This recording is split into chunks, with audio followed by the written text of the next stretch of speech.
All right, the board met previously and closed. I'd like to call to order the June 13th, 2023 Waukegan Public School Board of Education meeting. The board met previously at 6 p.m.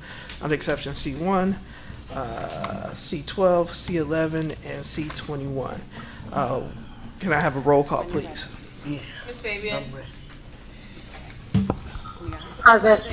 Here. Ms. Hannah. Yes. Mr. McBride. Here. Ms. Gonzalez. Here. Mr. Riddle. Here. We do have all board members present. The board already previously voted to allow Ms. Fabian to participate both in closed and open session remotely due to her job, which is an allowable exception. With that, I'd like a motion to resume open session. So moved. Motion by Mr. Riddle. Second. Second by Ms. Lindsay. All in favor signify with aye. Aye. Any opposed, nay. Meeting is resumed. We'll do the Pledge of Allegiance. All right, Deputy Cesari, if you'd be so kind as to lead us in the pledge. I pledge allegiance to the flag of the United States of America and to the republic for which it stands, one nation, under God, indivisible, with liberty and justice for all.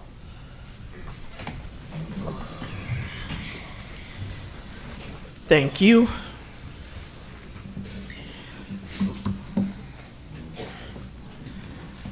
My president's report this evening is very brief. I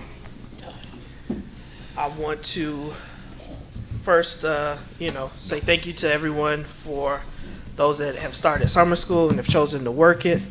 I want to make sure that we kind of get updates moving forward on that program. But I'm happy to see that we are offering summer school again in District 60 and that many of our families have chosen to participate. Unfortunately, we have experienced a loss. I feel like I'm saying this almost every week or every other week related to either previous student, current student, or District 60 family. And so we had a long-term sub and community staple, Ms. Moore, who passed, as well as previous student who was also killed due to the gun violence. And so as we go into the summer months, we as a community have to continue to rally together and support one another, is because it is life or death, right? And I think a lot of times we allow the adult issues to get in the way of what it is that we're actually supposed to be doing, and it can be quite frustrating. Is when we spend more time talking about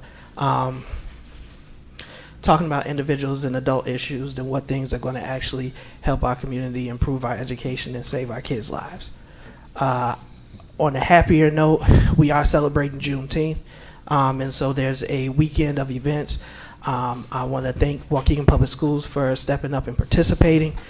So we'll be in Zion on Friday from 5 to 8. We have tours with England Manor, and you can go on the Juneteenth journey to learn about Black history in Lake County. And there are tour times at 10, 12, and 2 p.m. So if any board members are interested in going on the tour, just let me know. Invite is for you and your family. And then on Monday at Whittier, at the field between Whittier and Edith Smith, we will be having a Juneteenth youth celebration, and so that'll be fun for our young people. We want to make sure that we are teaching them history, allowing them to have a good time, but also keeping them off the street and being able to expose them to resources. So I hope that everyone can come out. I also want to wish a happy Father's Day to all of the fathers as we celebrate Father's Day on Sunday as well. With that, I want to turn it over to our student board member, Mr. Hinojosa. Thank you, Mr. President. As you said, yours was going to be brief. Mine is going to be a little long. I'm so sorry, everyone. I know it's summer, but I do have some stuff to say. Board meeting, but as always, thank you for coming. It is summer, and I know most students are out and about, going around and spending their time either with their friends at summer school and at all that good stuff. And I'm here talking about policy and stuff in the community. So let's get started. Next slide, please. Next slide, please. Okay, so my statement for today is on the topic of struggle. Next slide, please. And this is a poem, and my favorite poem. It says, Though you might muffle my voice, I speak. Though you clip my wings and cage me, I fly. And though you batter my body, commanding me to kneel before you, I resist. By Samira Atman, in the book Internment, which is a book published, if I'm correct, like 2017, 2018, in a more dystopian United States, in where the events that the United States did during World War II, with the fact of Japanese Americans being in internment camps done to Muslim Americans, which should have never happened in the first place with Japanese Americans in World War II, and should never happen to anybody else ever again. And I feel like that this statement here is important to symbolize that there's so many communities that struggle, may that be LGBTQ members because it is Pride Month, also African American members also because of Juneteenth and all that stuff. And I feel that as communities and minorities, it should be important for us to remember that we have come a long way. There's still a lot we can do and so much we can do to reach equality. And even though some people may say, you have enough, you shouldn't be fighting, it's over now, I feel that it's not over yet. There's still so much you can do to reach full equality. And I feel that even though they say you need to stop this and that, we're not going to stop. We're going to continue on until we reach full equality for any minority group that is oppressed in the United States. And I feel like this poem really symbolizes that. And that's my statement for today. Next slide, please. Okay, so we got old business. Next slide, please. As always, the Promotion and Retention Committee, as always, I never go to these meetings because I always have something planned during that time. But as always, I know that Dr. Nault and everyone on the committee is doing a great job. As always, the objective is to review and propose a new promotion and retention policy for WPS 60, policy 5215. As always, the student view is that students at the Waukegan High School believe that students at the high school, middle school, and elementary school levels need to be held accountable and supported in their academic journeys. As always, I know that the committee is doing a great job, and we should have a policy very soon, I think. Depending on what Dr. Nault says, I think so. Next slide, please. New business. Next slide, please. I had a meeting with Member Gonzalez a few days ago. As always, the objective is to discuss further partnership over student issues. Items discussed is student safety, student academics, and student staff relations. Next slide, please.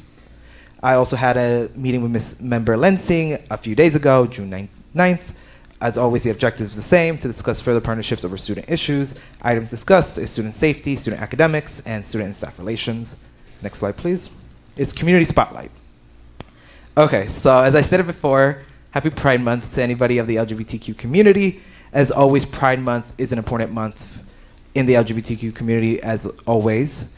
Going back of a history through Stonewall in 1969, the fight for AIDS in the 1970s and 80s, the 90s and the early 2000s being more of a time of acceptance, the Supreme Court ruling in Lawrence v. Texas that sodomy laws were unconstitutional under the 14th Amendment, going to 2013 with the United States v. Windsor, stating that Section 3 of DOMA was unconstitutional, 2015 with Borgelbaugh v. Hodgers, which states the 14th Amendment protects same-sex couples, and then in 2020, President Biden signing the Respect for Marriage Act, which respects same-sex couples and interracial couples in the United States at the federal level. And I feel like as time goes on and as a community, we push and push and push for further equality, and I feel that sooner rather than later, we will finally get there. Obviously, there are curtailings of these basic human rights in states, obviously in some states like Texas or Florida, respected to trans students and education, but I feel like, as always, there's always 3 steps forward, 1 step back, but I feel that sooner rather than later, everything will get fixed one way or the other, and we will find full equality one way or the other. As always, happy Pride Month to everybody. Next slide, please. Food testing. Okay, I didn't get a picture for food testing because, as always, I'm never good at pictures. I never take pictures, which is bad for these presentations, but obviously we had a food testing for the district with Sodex, and I do have to say the food wasn't that bad, actually. But it's much better than the last company that we had. And I feel like, as always, school food is school food, and it always has that reputation, but I feel like it is at a higher standard this time with their layered system of independence and tasting with students at the elementary school, middle school, and high school levels. And I feel that students will be very happy with the results this time with this company. Next slide, please. Okay, dual credit in action. This is a picture of my business book, or textbook for that matter, for the dual credit class of the district partners with CLC. Currently, I'm taking this class for dual credit at CLC, and so far it's been a really good experience. I've been learning a lot about business, entrepreneurship, companies, forms of companies, and all that good stuff. And before this meeting, I was doing homework and readings for chapter 6. So, I still got stuff to do for that, but I will say that it's important to have students being able to take these dual credit classes and be able to go to those higher college level classes and understanding these type of topics. And I feel like this is just one step. Who knows? Maybe next summer there will be more, and during the school year there will be more classes of dual credit for students. But obviously this is a good step forward. Next slide, please. Comment square. This is the first comment square I've done. The second one I've done since my first meeting here at the board. So, if I have something here, it's because it's important. As we got the next slide, this is policy 1105, volunteering. As always, we believe volunteering is important for our school district. May that be parents, may that be from our alumni, may that be people from the community. I feel that volunteering is important for our school district and our students. And I feel that recently and in the past, there's always been this idea or push that it's really hard to become a volunteer in this district, and sometimes the regulations that deal with the clearance of security is not at the best standard. And I feel that as students, we want volunteers in our school districts. We want volunteers to come in and show their wisdom, to come and help out in any way they can for staff members. And I feel that in the spirit of volunteering and all that, I feel like we should try to revisit during the summer policy 1105. Next slide, please. Policy 2001. Yeah, that's how you say it. Board membership. Board membership, obviously at first glance seems like, okay, why should we come and revisit this?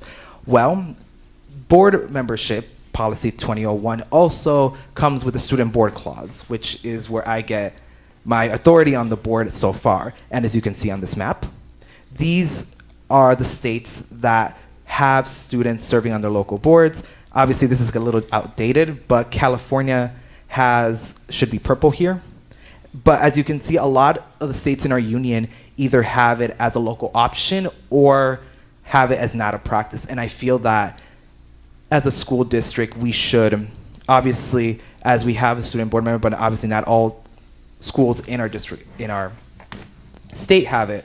But I feel that we should be looking to modernize the office and finding ways to bring students more on board with this position, because obviously there's been 6 so far, and I do want more in the future. And I feel that if we were more to modernize the position, more in line to what California has, which is, I have my notes here. Let me pull this out. In California, they are very progressive as always for what a student board member is.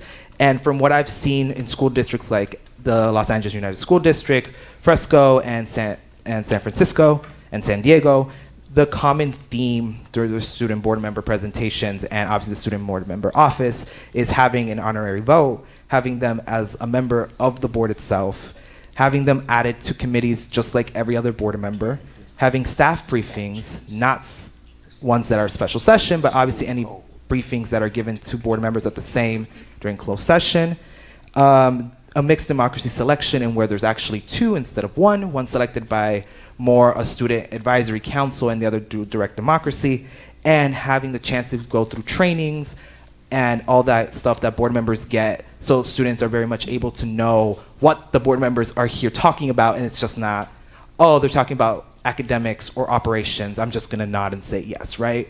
I feel like as student board member now and any other board member that comes after should be given the opportunity to express their voice and being in these committees, being able to vote not officially because of state law, but be able to give an honorary vote saying, this is the student population, we believe that we don't agree with this or we agree with that, and be able to add it to these committees, be given the staff briefings, to be given the most opportunity to be deciding their opinions and their honorary vote based on facts and not just whatever the board members say here.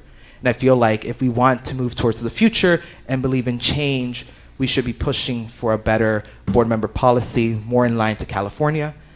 And I recommend, honestly, or bring up to consideration policy 2001 as a decision factor for the board. Next slide, please.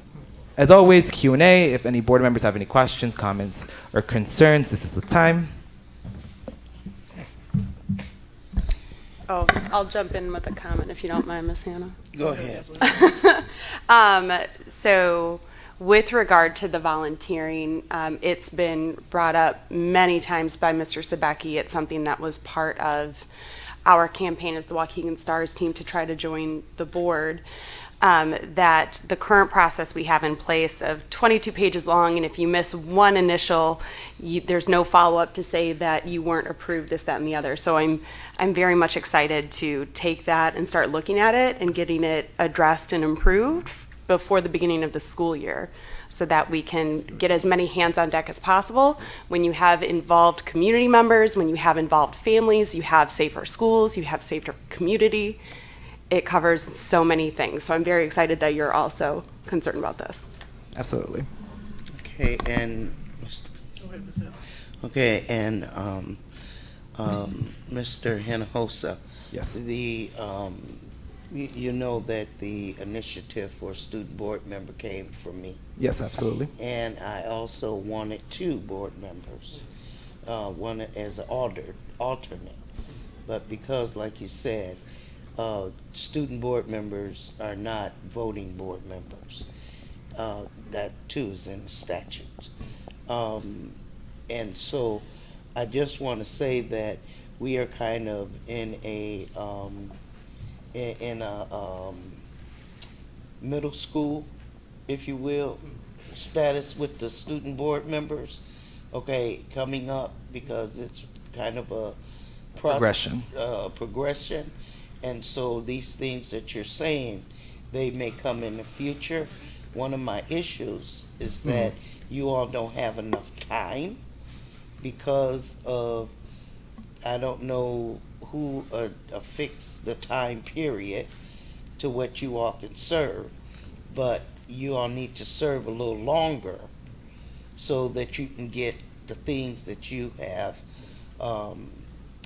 brought to us and initiated, so that you can get them to do something instead of getting it started and then you have to cut it short because your term is over. No, absolutely. And yes, the student board member obviously is regulated by the Illinois School Code, but obviously, as I read the code myself, it's very brief and very blank onto what the student board member is other than not being able to vote or be in closed session. So I feel that in the spirit of board power, unless legal counsel says otherwise, we very much can play Play-Doh with this and decide what we want to add and what we don't want to add, obviously. Absolutely. And we have examples in very much progressive, more bigger states that have, for all intents and purposes, every school district must have a student board member.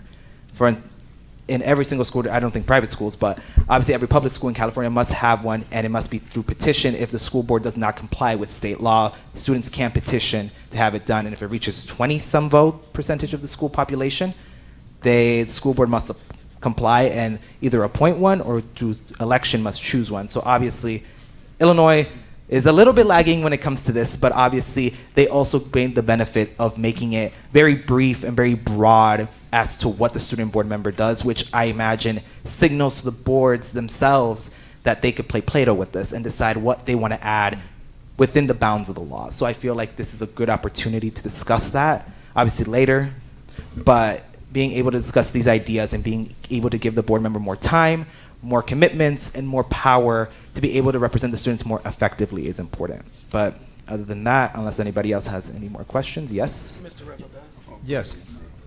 I was going to say thank you for bringing that forward, Mr. Hinojosa, regarding the student board membership and the requirements. And I think that possibly our board here might bring this as a resolution to the IASB conference, to make it mandatory in the state and also to make the board members an honorary voting member. So that's something we could consider. So thank you for bringing it forward. Absolutely.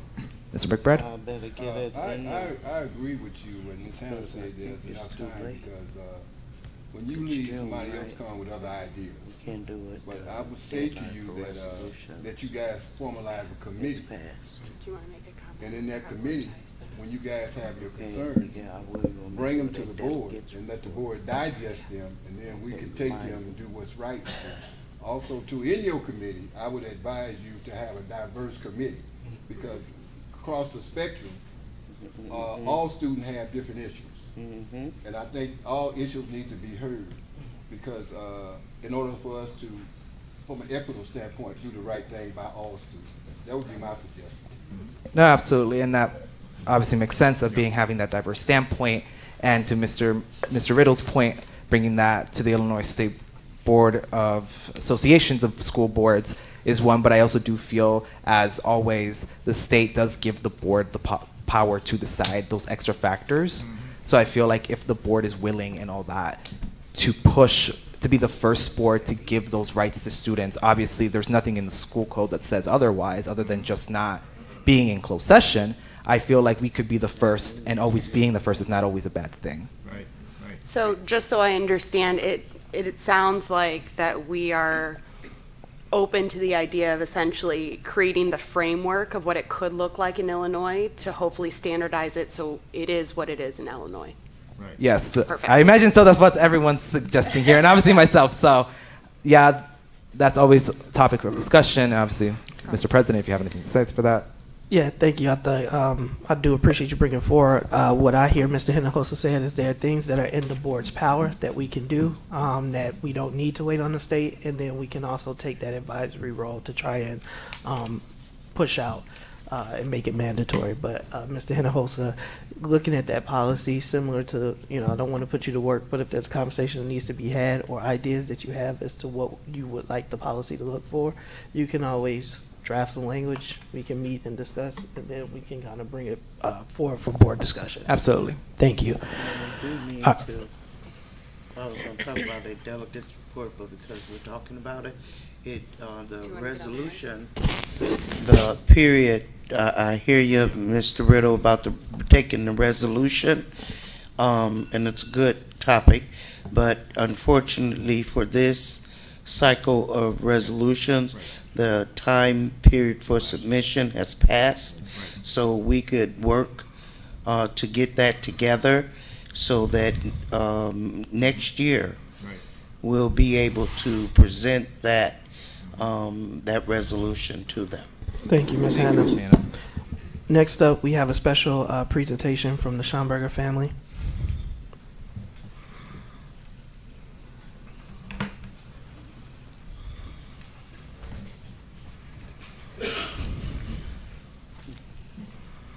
Hi, good evening. Michael Schonberger. This is my wife, Tara Lee. Some of you may know, some of you may not. So our daughter, Caitlin.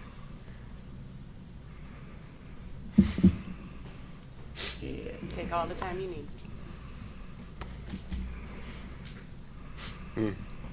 I got through it in my head. So our daughter, Caitlin, was a second grade teacher. Oh, jeez. At Oakdale, and unfortunately, back on March 10th, she unexpectedly passed away from COVID, which sounds weird. She was 25, vaccinated, double boosted, something called a cytokine storm. Y'all want to Google it? It's a bit disturbing, but so she passed away, and Q, principal Catalina, was a wonderful advocate for Caitlin. As she taught there, and has been an amazing advocate to want to help keep Caitlin's memory alive at the school. She was a very passionate teacher, very passionate about education, teaching the kids, and wanted to make sure that every student got what they needed to thrive. And Catalina has been great in terms of wanting to, as I said, keep her memory alive, and she had brought an initiative together to do that by creating a greenhouse at Oakdale, which we thought sounded like a great idea. Not many in the state and many schools that have that. And some of Caitlin's friends had put together a GoFundMe page to gather funds to help donate to Oakdale.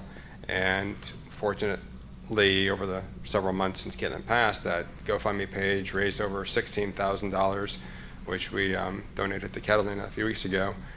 And that was to go towards the greenhouse, and as it turns out, I guess the greenhouse was a bit more expensive than the numbers first had anticipated, but it sounded like either yourselves or yourselves in conjunction with the district had approved, having the greenhouse being built at Oakdale and the cement foundation, some extra funds to go towards that, and it seems like everything is a green light to go forward. So We want to thank you for that. right.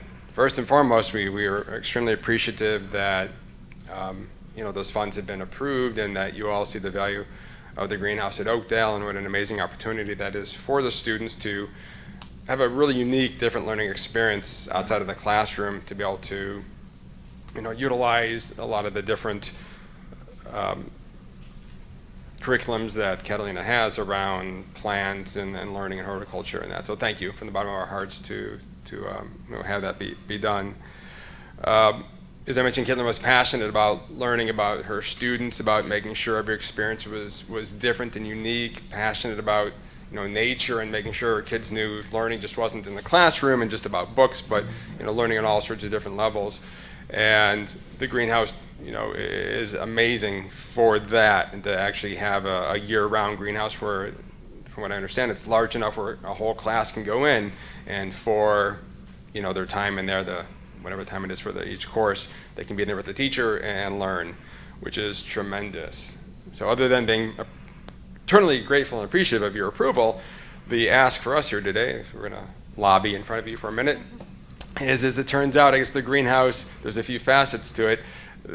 To have a universal greenhouse where it is year-round does need electricity and does need water to go to the greenhouse, so that it's just not going to be used in, say, that's August and November until it gets too cold. And clearly, funding is tough, and again, so appreciative, but we would be, eternally grateful and honored if funds could be made in order to bring water and electricity to that greenhouse so it could be used year-round. I think the benefits of doing that outweigh the cons of a few extra budget dollars in order for the kids to have this amazing educational value, not only for this year, right? This is a greenhouse that will stand for decades, and we're appreciative that it's in Caitlin's honor, but more appreciative that the students can get something out of this as they move forward. So that's our story, and we're sticking to it. We really appreciate your support and the funds, and again, we're grateful for you giving us the time here to talk to you today, for the support of Catalina and the whole Oakdale community, and all of Waukegan, who's been so wonderful.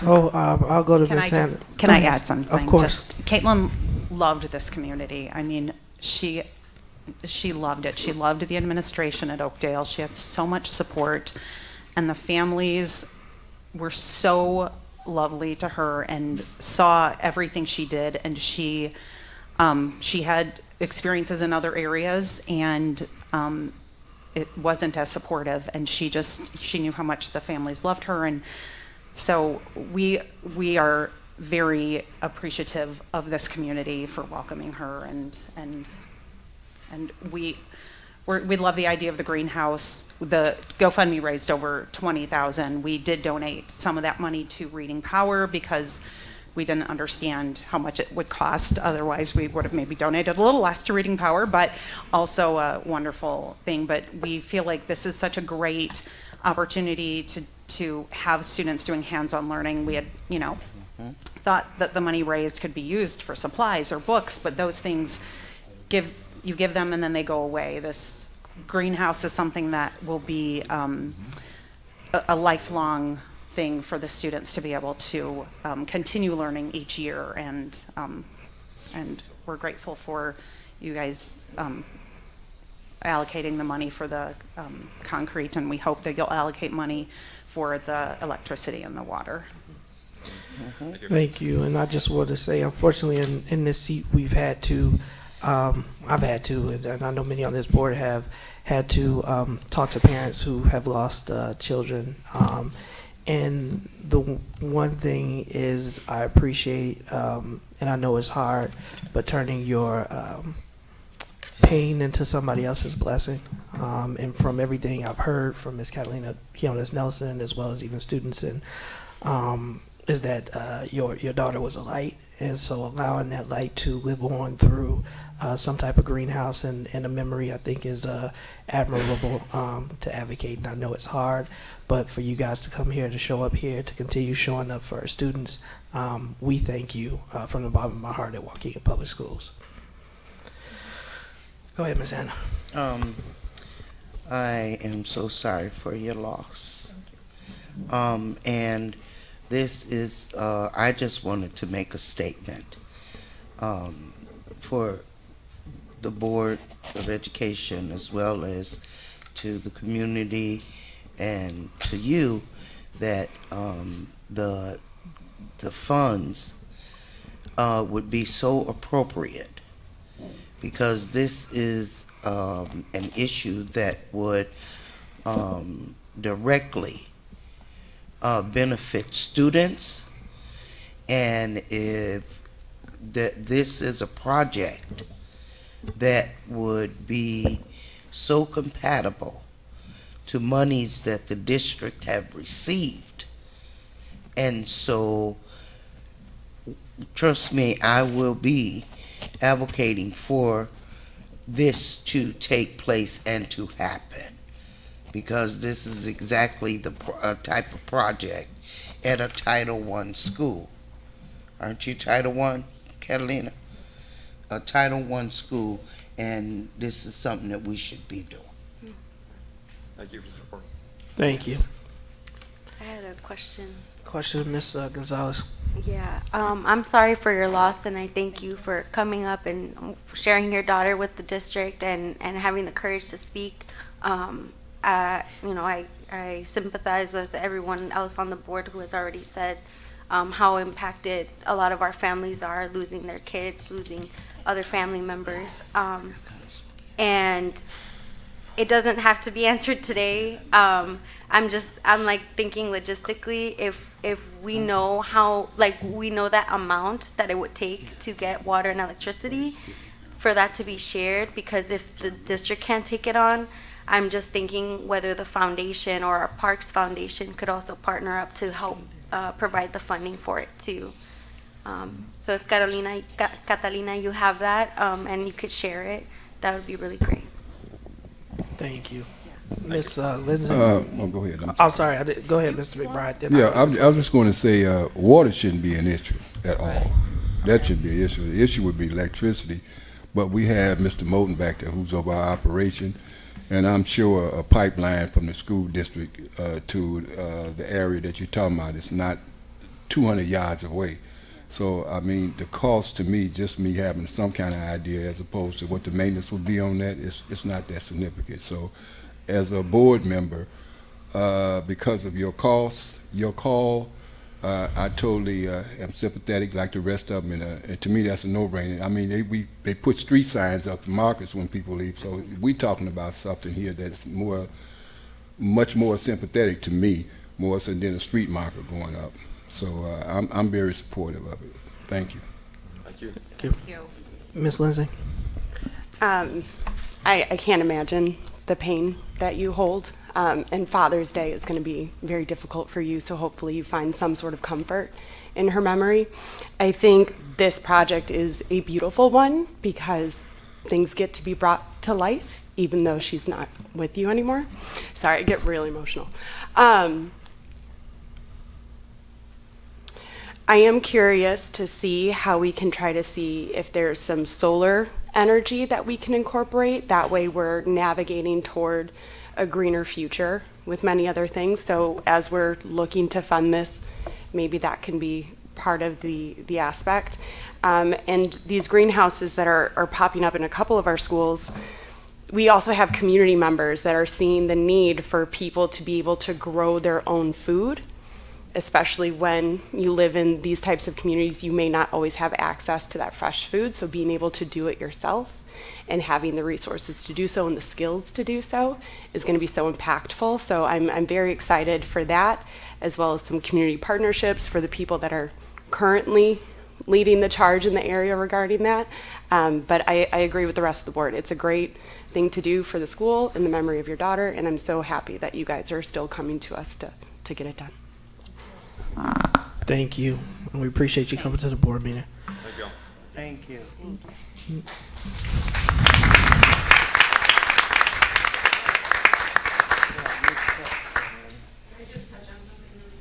Of course, I do. If you could use the microphone, Miss Kiana Nelson.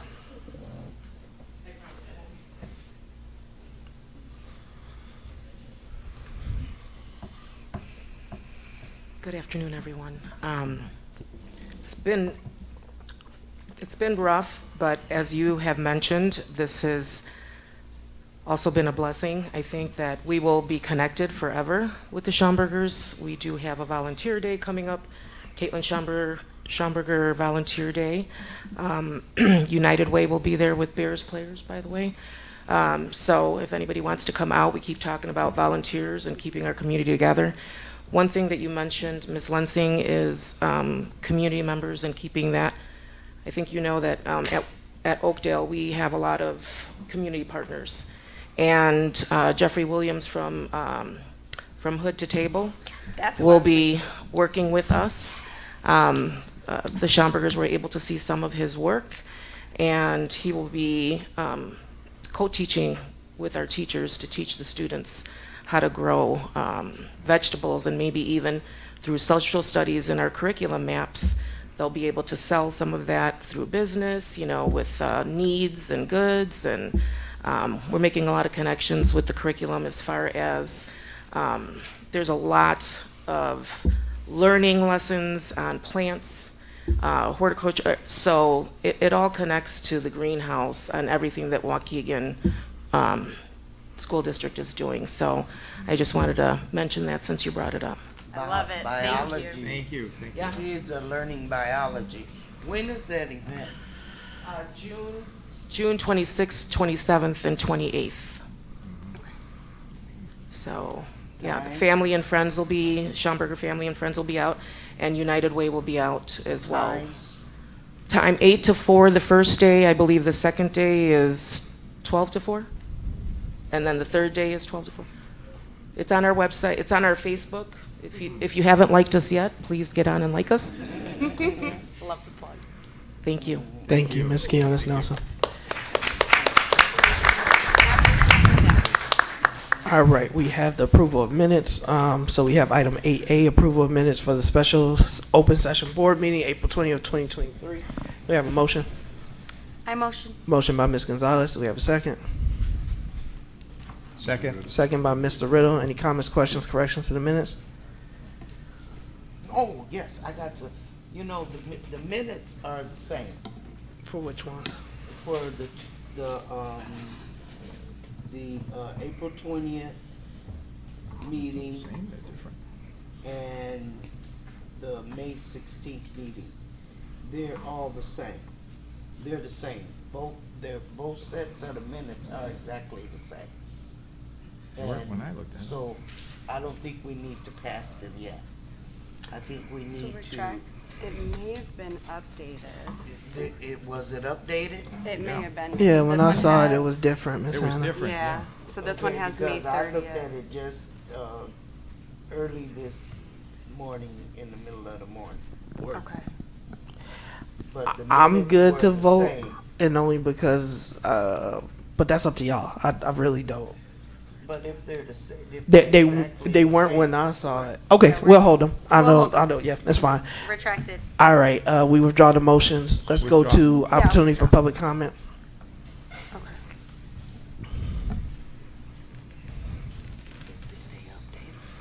It looks updated so that, oh, Yeah, that's what when we Yeah. looked at them, they were. I don't know if they've been updated.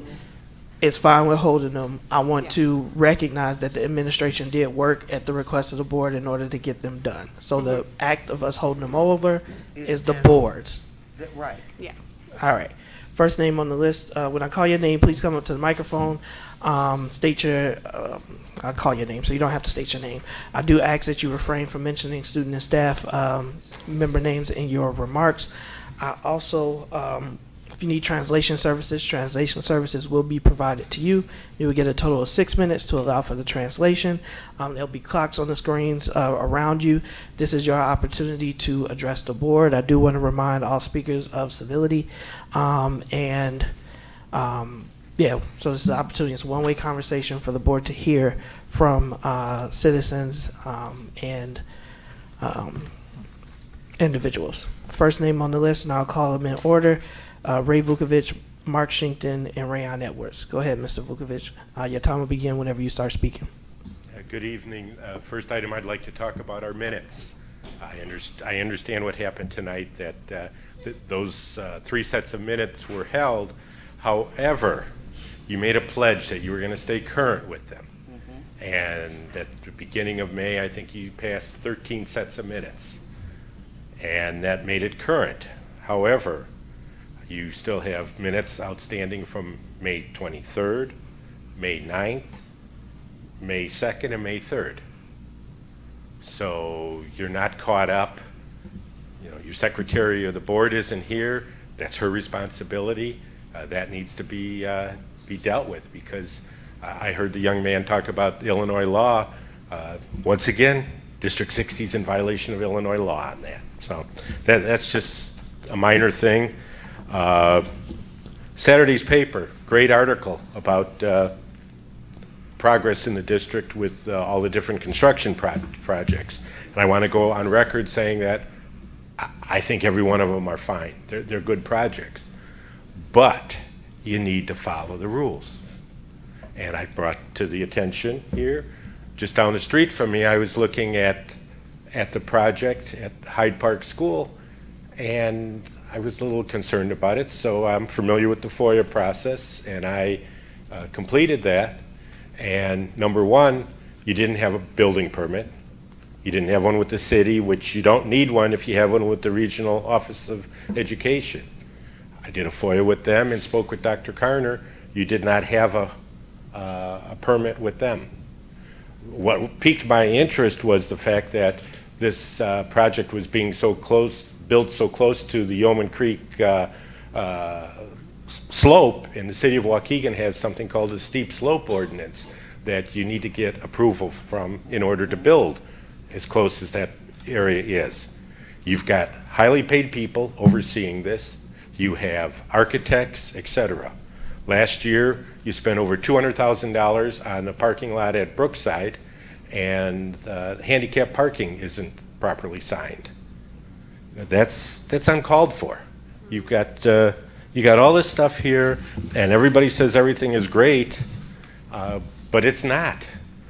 Many of you, all of you, somehow I was on an email this weekend about a personnel item that's pretty damning, and you all have it. I have no clue who sent it, but somehow I was on that email. And as elected officials, I hope you guys deal with this, because if not, whoever the sender of that email was needs to go to either the Lake County State's Attorney or the United States Attorney, because there was some pretty, it was a well-written document and some pretty damning information in there. Thank you.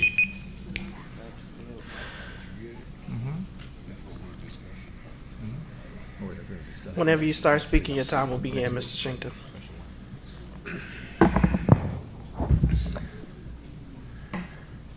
Good evening. I'd like to give a little background of myself. So, some people have noticed I have a lot of rings. So, I wear rings for myself as memory of loved ones that have passed.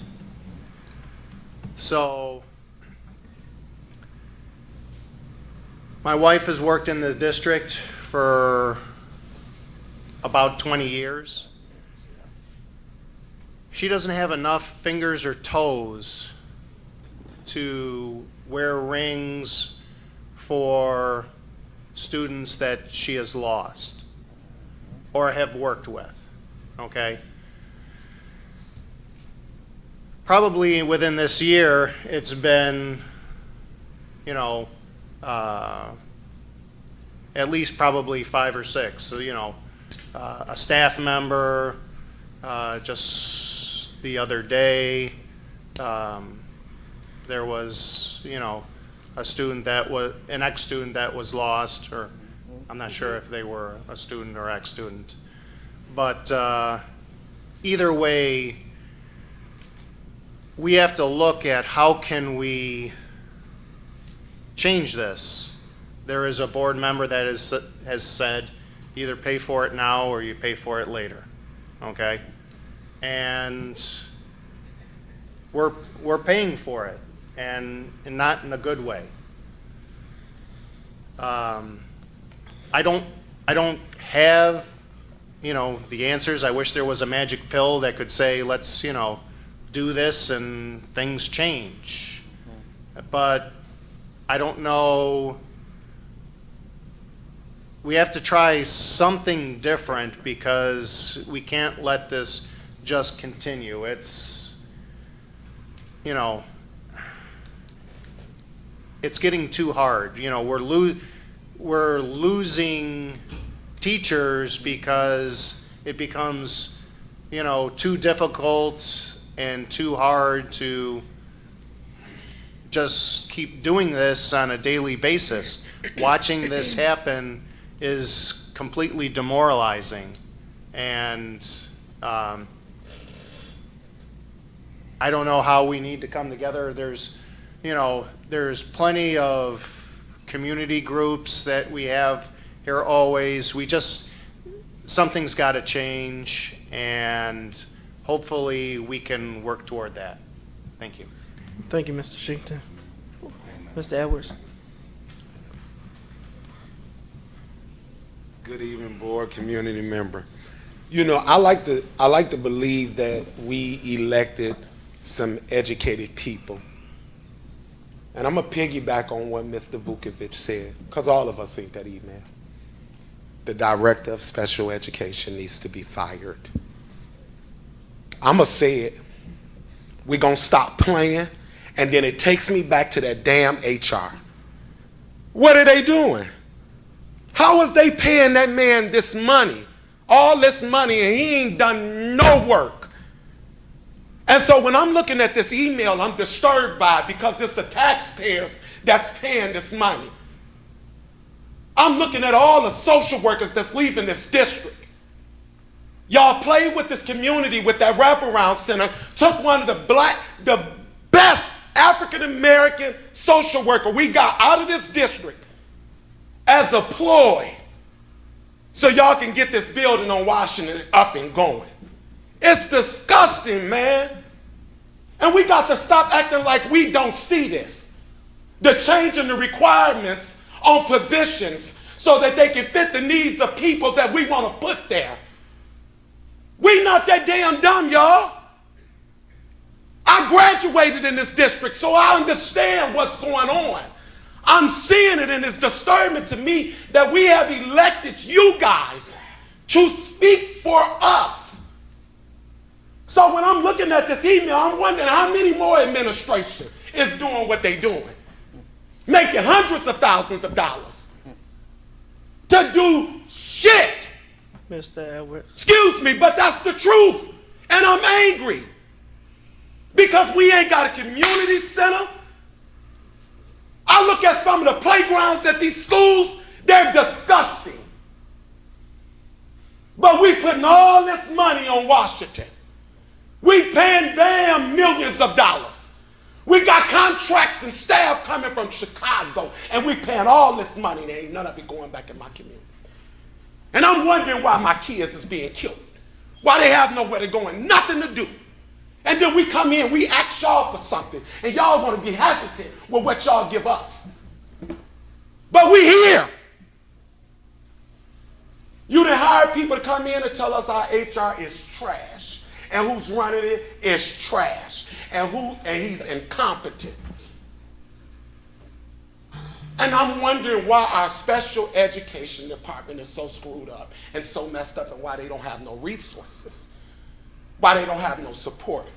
Because they boss ain't never at work. If them teachers got to punch in and we got to watch them when we pay them, you administration need to do the same thing. Enough is enough. I keep telling y'all. Thank you, Mr. Edwards. Next three names are Angela Edwards, Joanna Gutierrez, and Yvonne Fulton. So wrong.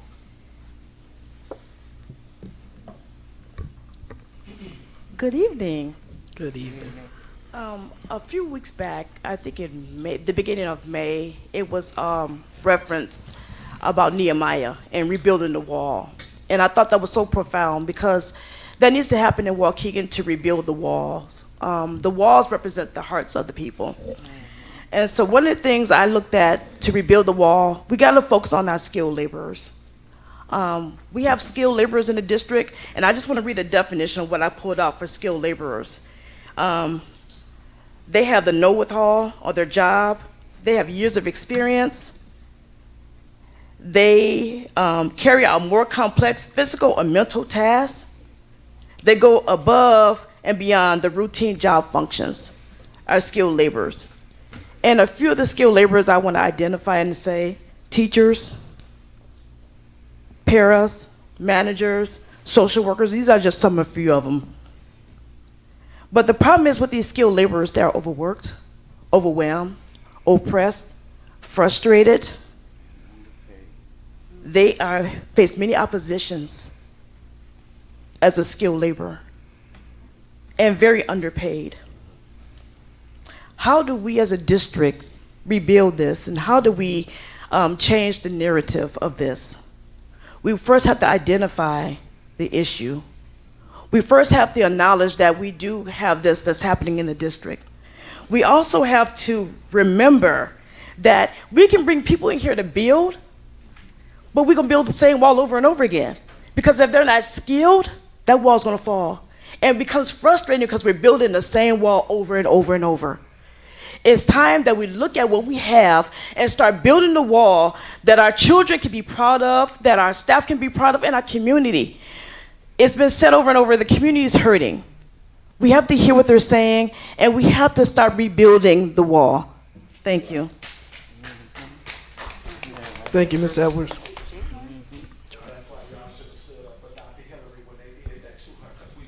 Ms. Gutierrez.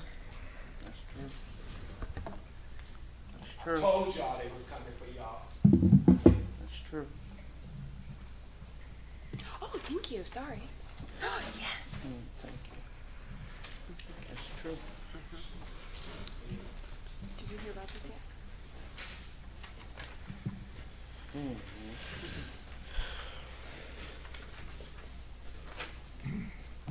They got class this coming weekend. I want to make sure I know where her is. Got class Saturday and Sunday.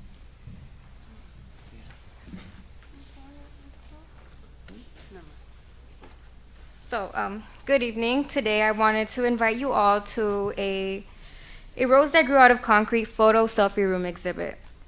The theme behind this event is Tupac's poem, and we want to shine a light on trauma, not exploit it.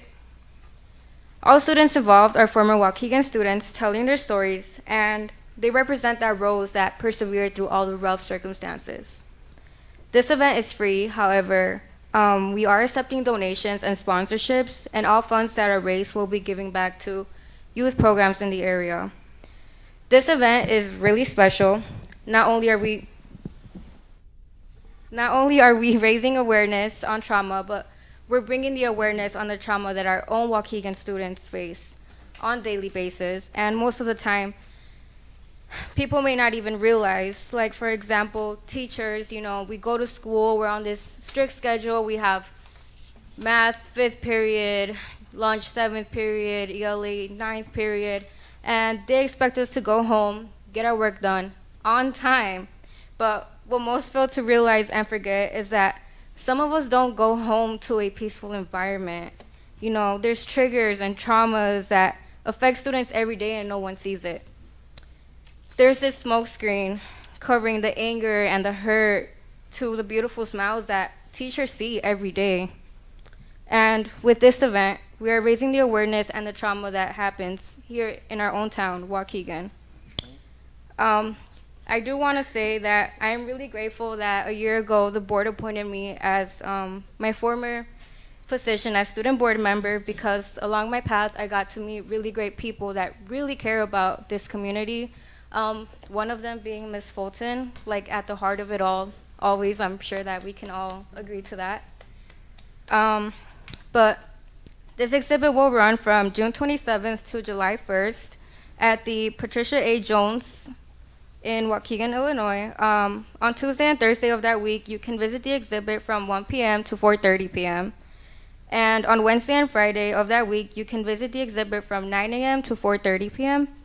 There will be 2 special programs that will feature the former students speaking about their experiences and much more. And the 2 events are on June 28th from 12 to 2 p.m. and students and their chaperones only and July 1st, 10 a.m. to 1 p.m. Everyone is welcome, and we hope to see you all there. I would really love for like the community to come and support this event.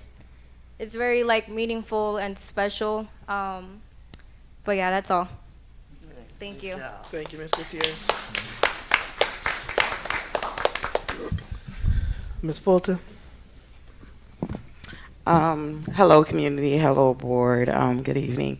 I'm doing this independent from Waukegan School, so I'm standing in here as a community member right now. And I want to say that I want you all to come out, read the poem prior to coming out. All students are, former students are from Waukegan. Everyone that is on my team, which we have about 12 or 13 team members that are taking the photos, that are, Joanna is one of my assistants to make sure we get the money right and we're not, we're giving the money out to the community. Her sister is doing some creative, she's gonna do some creative selfie along with another young lady from Waukegan community. So we want people to come out and just experience this. I think it's something different. Don't worry, I'm taking off that whole week, so I'm not, I won't be working. I'm putting vacation time for that. I just want people to come. We're having a memorial wall for students that have passed due to gun violence in our community. The only exceptions is our panel of our former students because they have dealt with trauma and they have lost people close to them. So if they hadn't died of gun violence, they're able to put that picture on the wall. We're asking people to bring a 4x6 picture or smaller. We can't do 5x7s or anything on the selfie wall. We'll clip it on there for you guys. And other only exception is other students that I've had pass away that wasn't due to gun violence, but anybody can participate in that. So I am grateful for everybody that is trying to help out what is going on in the community. And I'm not asking anything. I'm giving away, I'm trying to give money to 5 local organizations here in the Tri-City area because we know how fluid they are from North Chicago, Zion, and Waukegan.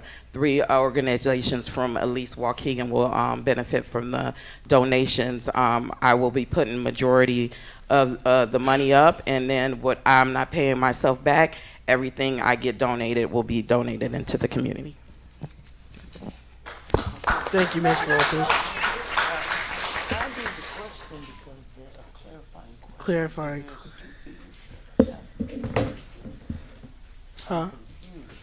This is in conjunction with the safety walk.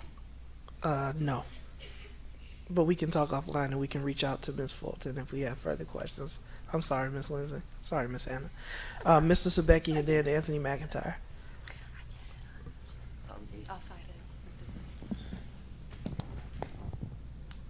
Good evening, everyone.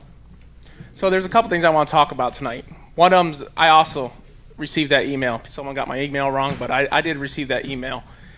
And we hired a firm to look at our HR department, and I'm just wondering, when is that going to be brought back to the board?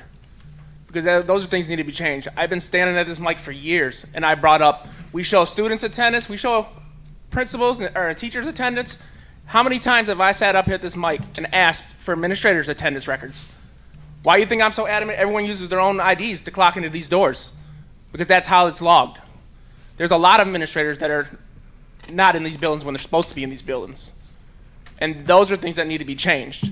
You know, we just did another study and raised the salary of principals to make sure they're equitable and everything to all the other districts in the area. I sat up here at this mic a couple meetings ago and asked about what about all the other non-union employees? When are we going to hire a firm to look at theirs to make sure they're being paid for doing all the work, if not more than a lot of the administrators that keep getting raises? It seems that all the administrators in this district get all the high paying and raises after raises after raises, and that was strategically done. We raised the principal's pay, and then we gave them a 4% on top of that. But the other non-union people that don't have unions to fight for them, well, guess what? I've been reached out by a lot of them. I'll fight for them because they should be looked at too. They do a lot of the work.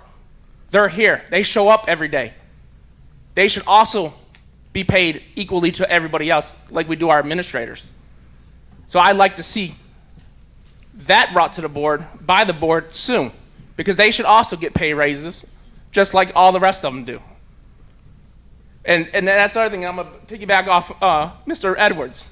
Like he said, how many administrators in our district have significant others, wives, husbands, spouses that are brought over? One of them's an administrators, and then they're given administration jobs over people that have been in this district doing the jobs for years. And they're just skipped over. It's getting sickening. All these other people get these high-paying jobs in our district because of who else is in this district. And it's sad. You guys were elected by the people to fight for the people, not for yourselves, your own opinions. It's for everybody else's. We skip over everybody else's and just decide what we want. We stand up here at this mic week after week after week, show up to these meetings after meetings after meetings. You guys keep hearing the same thing, but nothing's done. But when something from the administration wants to be on the agenda, it's on there the next week to be voted on for pay raises and that. It's all done strategically. Well, let's be fair to everybody in our district. And let's stop cutting out the little people and just the administrators. Mr. McIntyre.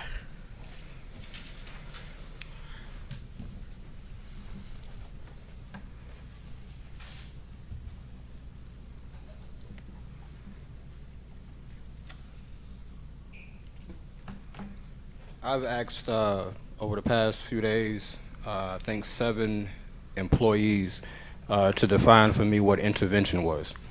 And I got probably 5 different answers. That's a weird dynamic to me. I don't understand it.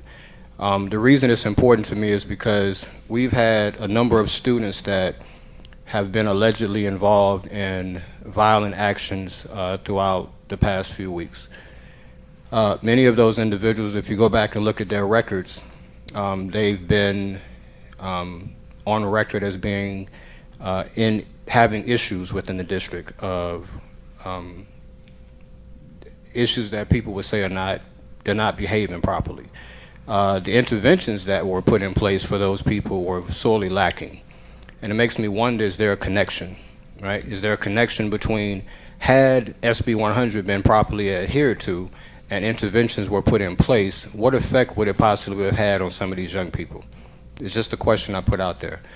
One intervention, one program that was attempted actually was, I presented Ms. Fulton with a program that we had at the Ant-Mound Foundation called AMBI. It's a business incubator. I think most people have heard of it.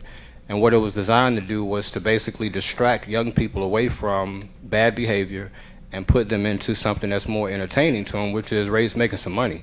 And most of those young people, when you give them an opportunity to do what they want to do, you know, they'll go that direction.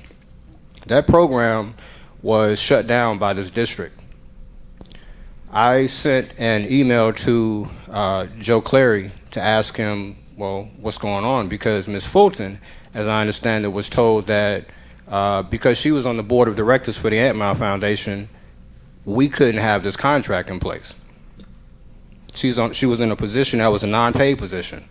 And as a result, we couldn't have this program here in the district. Well, Ms. Fulton is no longer on the board of directors for the Ant-Mound Foundation, and yet still, this is a program that would serve to deflect some of the behavior that we're talking about that leads these young people down a particular path. If the question is ever asked to the board, if you're doing everything that you can do to ensure that these kids are in the best position possible, you think back to a moment like this, and you would have to answer no. Because this program has been shown to be effective, We've already went through a cycle of young people, productive. It's not even in question. I can't even get a proper response. It's been months since I haven't gotten a response from Mr. Clary. I haven't gotten a response from anyone here in the district, and it's not okay.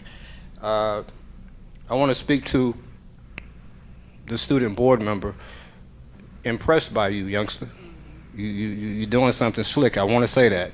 I want to let it be known that our past student board member, Ms. Joanna Gutierrez, has been working towards dealing with the regional superintendent on the same issue. I would recommend the two of you work together. Mr. McIntyre. Thank you. Good job. Thank you to all of the public comments.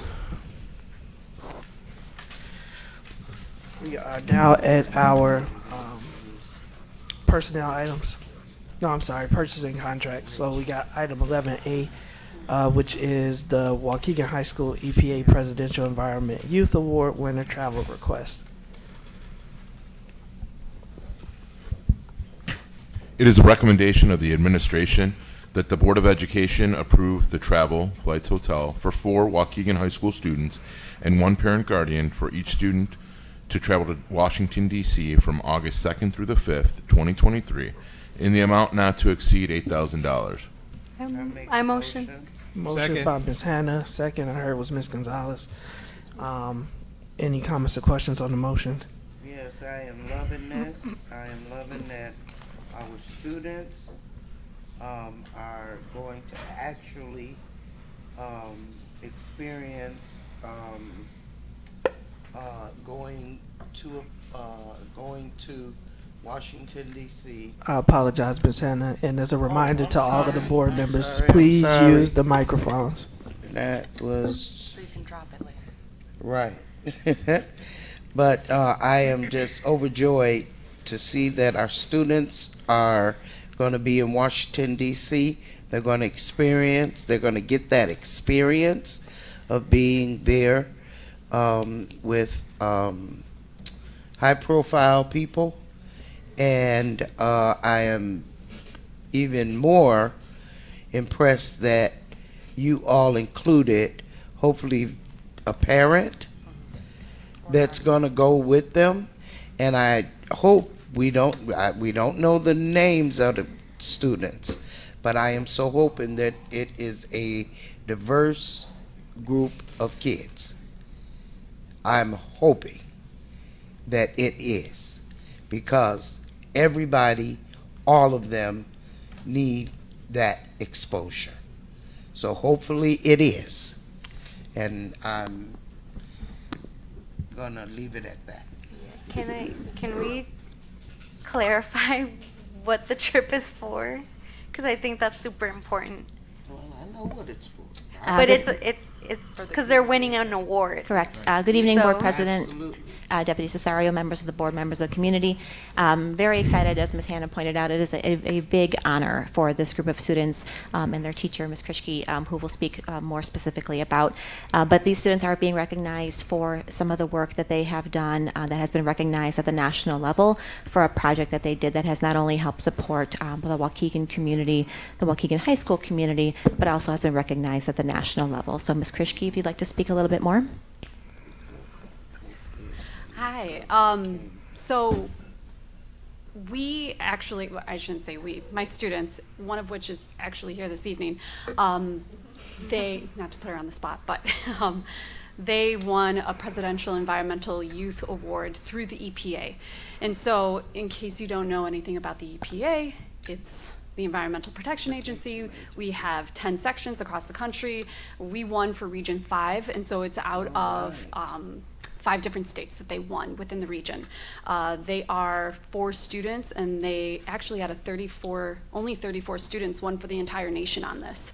And so they won this through the Waukegan Zero program, or project that they initiated back in really November, that they made the initiative to make Waukegan more environmentally equitable through trees and tree planting. And so through community members and donations, they were able to plant 384 trees within the community. Through that effort, through social media programs too, and through the application for the EPA, they put in and they won. And I think it is very well deserved for them, and I'm just excited for them to go. It's an incredible opportunity, not only for them individually, but as Waukegan as a whole. Do you have any questions for me about the project? Ms. Lindsay, and again, I'm hoping this is one that I know we're excited for, but this should be one that is the easiest. So I'll go start with Ms. Why you gotta talk? I'll start it with Ms. Lindsay, and I just see everybody jumping at the bits, and I'm like, this is what we should be excited for. Go ahead, Ms. Lindsay. So maybe correct me if I'm wrong, because something you said, and maybe something you said has crossed my wires, but because I as well know that there's a student in the audience, can we, if that student is comfortable, come up and talk about why they're excited? Sure. Yes! Of course. We always make time for student voice. Absolutely. Yes! And I want...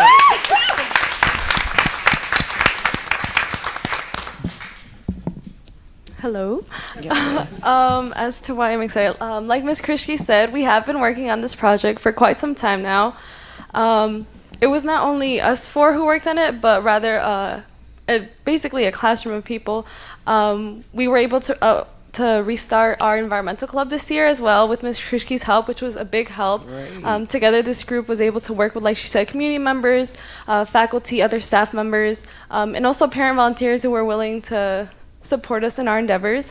It was a lot of work though. Our off periods were spent in Ms. Krishke's room, going over schematics, what we can do to make this better, who we can invite to our ceremonies, little things like that. So it's really cool to see our efforts come to fruition like this. Like she said, not only for us as individual students, but for our whole community, because all of us have been in this district for so long. We've gone through our teachers, we've gone through these classes with our peers, and so to be able to represent our community like this at such a high level really means a lot to all of us. Absolutely. And I just have one more comment on that. I gotta say something. I want to apologize if I spoke out of turn with my request about diversity. Okay, and I didn't know I didn't know all of the details, and so look, if I'm apologizing, okay, and so hopefully, but people will, you will include other students in these different endeavors. Mm-hmm. Yes. And I just wanted to comment really quick, not to get too personal, but I'm just very happy to see the future make such a big impact on our community, on our school district, and leading the charge for the younger students to continue it and carry it forward. So congratulations. All of your hard work is getting you some recognition, but I'm sure it's much more than that for you, and that's what I love most. And there's some, we have property behind this building. Well, I'm just saying, we have property behind this building. It would be an excellent EPA biology lab right back behind here. Let's get our outdoor classroom opened at Washington campus first. There you go. And wait, can I just real quick, man, y'all. 2 seconds. And your name is? Oh, my name's Crystal. And you just? Oh, I just graduated. You just graduated. Yeah. Well, with so many accolades.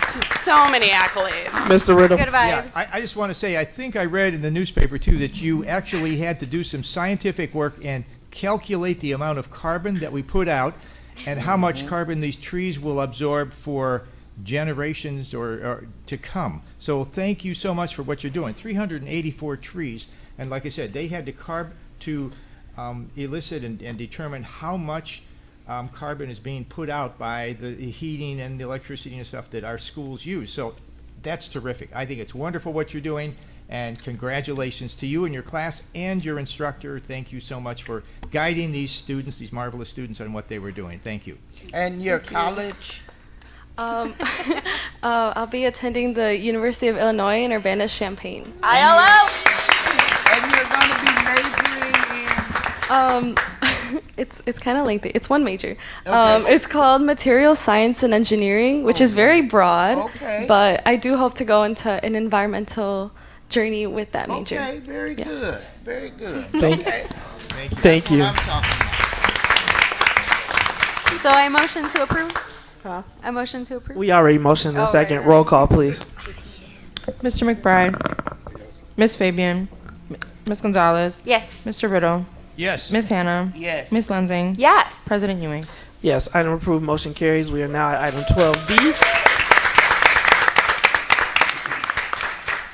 Approval of Sodexo food service contract.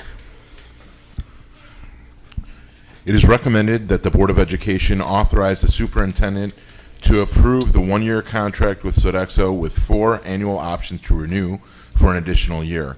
The projected one-year cost is $7,598,505.32, and it is dependent upon student enrollment and participation in USDA programs. Motion to approve. Motion by Mr. Riddle, Second. second by Ms. Hannah. Any comments, questions on the motion? Yeah, I just want to make sure that that we are, when we have these very important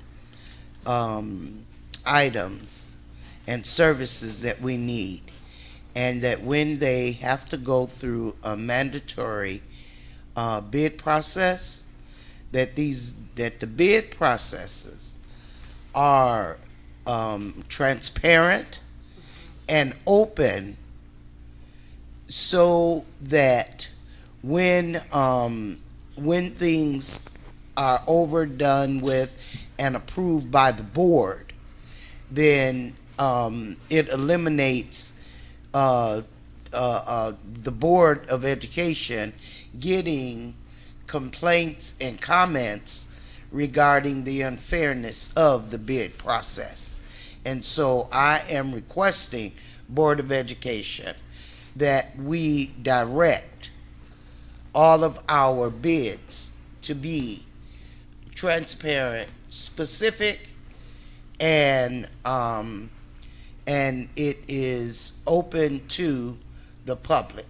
And just like we have bid openings, and nobody, I'm not saying to tell people everything before bid openings, but upon bid openings, it should be advertised so people can come in if they want to, if it's advertised on YouTube or whatever, but it will be a process that will eliminate the board getting complaints about, and FOIAs, by the way, about the different bids that are coming in through our school district.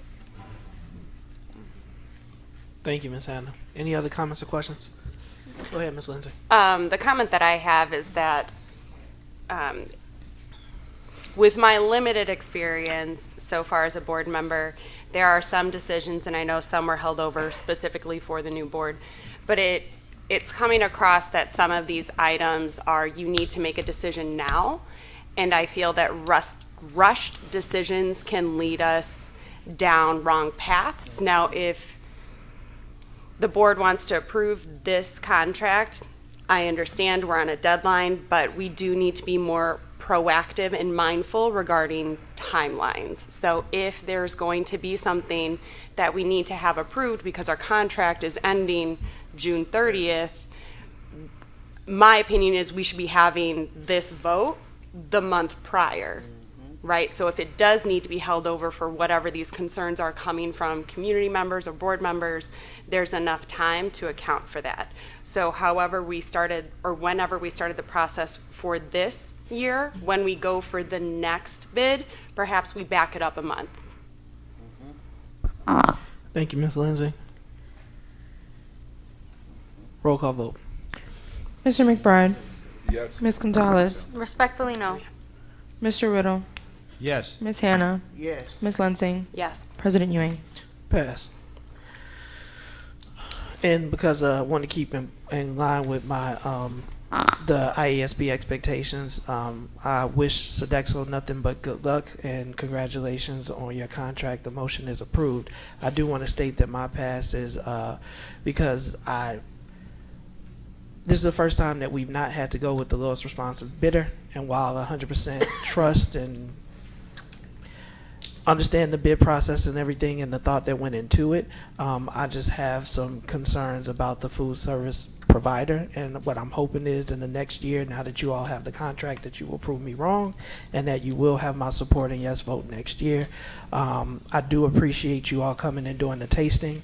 I do appreciate that a lot of the team will be local, but given the past complaints about Sodexo as an organization, not as any of the individuals that are represented here, I had concerns. So I could not, I did want to vote pass. I agree with Ms. Lindsay. We have to make a decision tonight. And so thank you and congratulations. The motion is approved. Next items are personnel items. We have item 13A, site-based budget position request. It is the recommendation of the administration to approve the site-based budget position FTE request as found in the agenda attachment in the amount of $1,299,959, including salary and benefits. I motion to approve. Second. Motion by Ms. Gonzalez, second by Mr. Riddle. Any comments or questions on the motion? Question. Go ahead, Ms. Hannah, then Ms. Lindsay. Okay, I just want to say that this is a very difficult vote for me because I understand the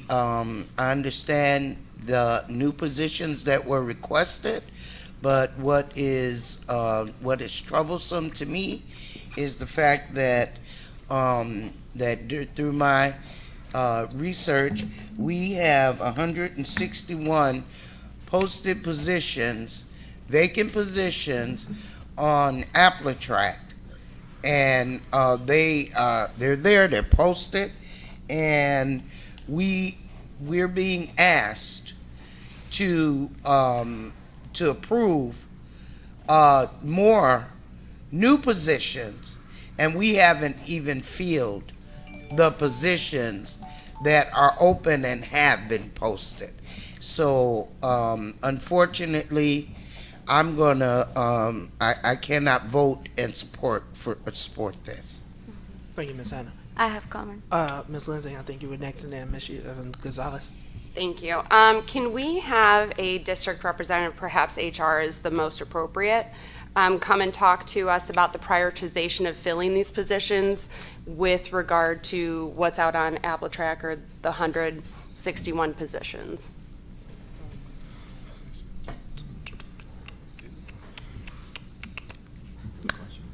He's here. Some of the administration sit in the overflow. Oh, that's right. Thank you.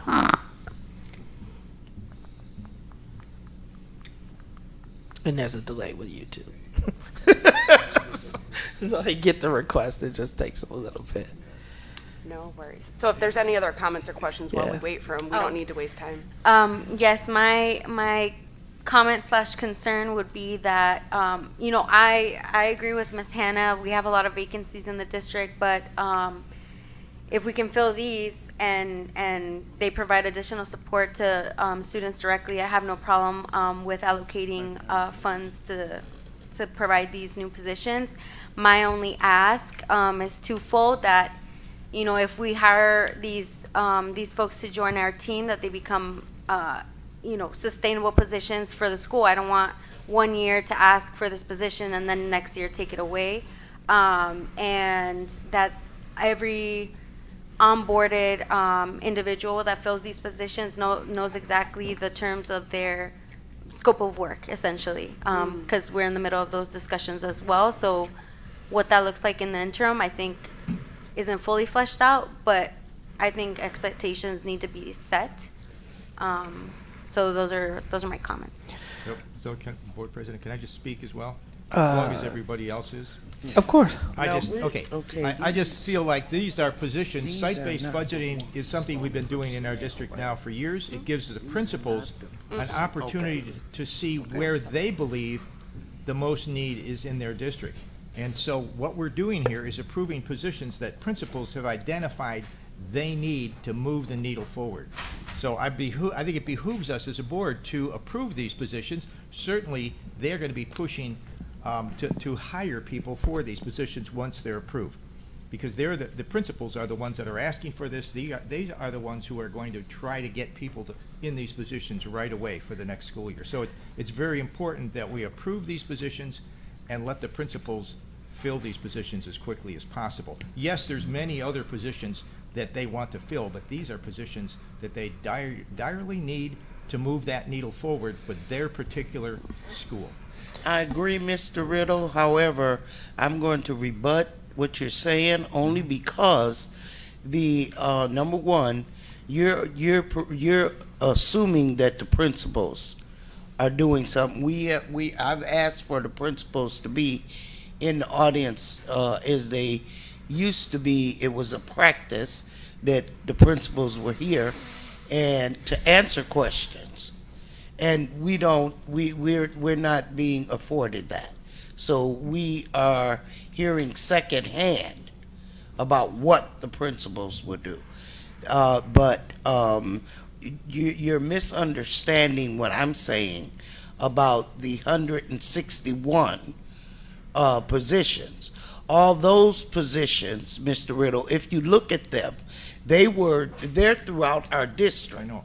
Okay, and they're teacher positions, they're student support positions, there's coordinator positions, Right. all kinds of positions, right, that would move the needle. Okay, and if we are what that signals to me is that we are not effective, okay, in our school district because we are lacking staff. We're lacking staff all over. We cannot put on our rose-colored glasses and say that that's okay.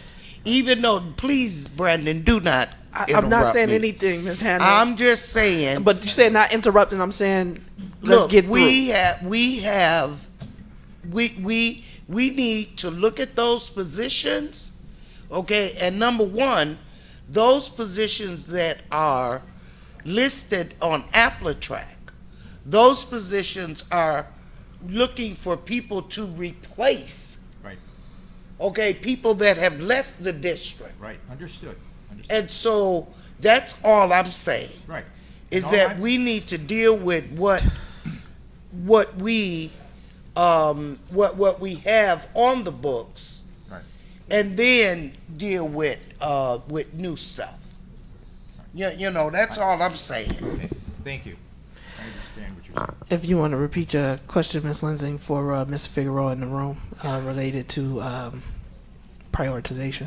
Sure. So I think we need to have a first step question or a pre-question before. So with regard to Mr. Riddle and Ms. Hannah's comments, in terms of the positions we have out on AppleTrack, who is responsible for recruiting for those positions versus who is responsible for recruiting for the SBB positions? Thank you for your question, and good evening, board members and the public here at home. Everyone is responsible to recruit in Waukegan Public Schools. It's not just a function of human resources. Human resources is the conduit. We publish position, we post position, we have different, including private networks where we advertise our positions, and we also do some recruiting ourselves, but it's a collective responsibility, and I will include board members in that area too. So yes, we all share a responsibility to do well in this district, right? We all have a responsibility to ensure that we're spending monies appropriately, to ensure that all of our students are safe, right? Ultimately, it does come down to one person or one department if that is what you're enlisted to do. So is it the principals that are primarily responsible for filling the positions, or is it the HR department? Well, we do advertise the positions, and as I explained, I think in the last board meeting or 2 board meetings ago, the recruitment, then the actual recruitment take place mostly in the schools, because after those positions are posted, Then the candidates apply for the positions. Immediately, that application and that notification goes to the hiring supervisor, in many cases the school principals. Then they set interviews, they communicate with them, they set up the committees for interview following district guidelines, and then they select individuals and notify HR of that individual. In other words, we don't have a centralized human resources department as we have, for example, in Chicago. They have what looks like 7 or 8 stories building down there. Here is decentralized. Now the conduit to that, the department that is responsible for the advertising, the processing of those vacancies, so they are advertised and we can tell people to come and join our school, our wonderful school district, that is in the HR. But the actual recruitment takes place depending on the supervisor. Okay, so thank you for the clarification. Let me repeat what I'm hearing so I'm not misunderstanding. I'm hearing that the principals are the primary go-to to ensure that those positions within their building, union positions, non-union staff, unless it's above their pay grade, essentially. The recruitment process deposit in their hands the procedure to identify their candidates and to make the recommendation. Then that recommendation comes to us in HR, we process that, and as part of that processing, we report those to the Board of Education. I'm going to kindly ask you let me finish talking before responding. Thank you, ma'am. So with regard to the principals being the ones that are going to be hiring for their teacher positions and these SBB positions, is it appropriate for you to be answering the prioritization between ongoing staff and the site-based budgeting staff positions requested? That recommendation comes from the administration to HR. We process that request. For example, many of the positions are going to go to schools. So the schools, through the academic department, will come and will send us notification of the approval of this list of for the creation of new positions, and then we will get involved with that creation. Now, the decision, the discussion, the debates about those positions, how warranted they are or not, doesn't take place at the HR level, takes place at the academic level. Okay, you didn't answer my question. So are you the most appropriate person to ask about prioritization of hiring for both categories of positions? I will be the right person to answer about the process for that recruitment and that procedure. But not prioritization for the two? I believe that it is related. Any function of that process that you're identifying that is related to HR, I will be the person. But the functions doesn't occur only or exclusively in human resources. Okay. So what are you going to be doing to ensure that the principals in these buildings are targeting our permanent positions first to fill those spots, and then as they see candidates, their second priority for these SBBs? Well, I will have to have that conversation with them because normally we treat all positions equally, but the hiring supervisor or principal in this case have to make some of those judgment calls. So if they have a SBB position that might not be as important as a 5th grade vacancy, they will have to make those assessments and then hire or recommend for hiring the individual for that particular position. They are driving that process at the school level. Okay, so what I'm hearing from you is you're going to be connecting with those principals to have some sort of conversation, and you'll report back to the board on how those conversations went. What you're hearing from me is that it is clear by what appears to be a desire of the Board of Education to instruct the administration that a priority in filling current vacancies should take place before they start filling positions that might be secondary. Or I will also add that if the SBB position have a direct important impact in the school operation, that's a judgment call that they have to make, and they should be ready to justify it. So my concern essentially is I don't want to put us back into a position of the BAM and WOW, right? Like we have a gap of social workers that we're not filling, so we go to outside organizations because we can't close that gap. And we need to figure out how we can get these positions filled so that as our principals are, to Mr. Riddle's point, advocating these are what our buildings need, we are fully maximizing all of the supports possible for our students.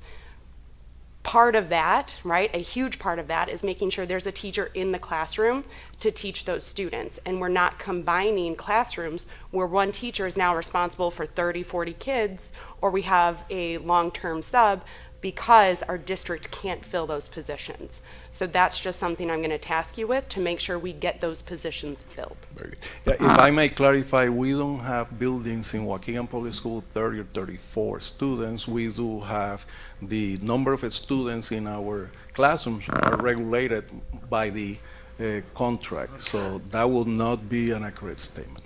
Okay, so when my daughter comes to me and says that her teacher wasn't there that day, so she was split up across to other classrooms, you're telling me that when they do that split, we're not going past the maximum student capacity of those classrooms for those days? When they're doing that, that's an exception and it's accepted Correct. under the practice, but that's not the practice of the district to have, because if I may clarify and if you don't interrupt me, the situation with the public listening of a classroom with 34, 36 students, that's not a normal occurrence here. If we have a situation, if we have a storm or something like that, we might have even a student for those particular emergencies, even with one supervisor or two, and they might be come together, but those are exceptions.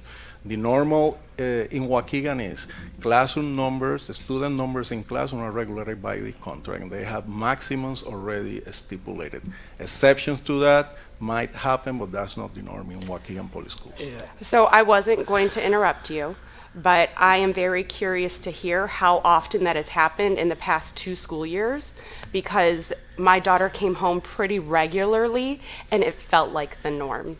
So while it's considered an exception, if it continues to happen, it now becomes the norm.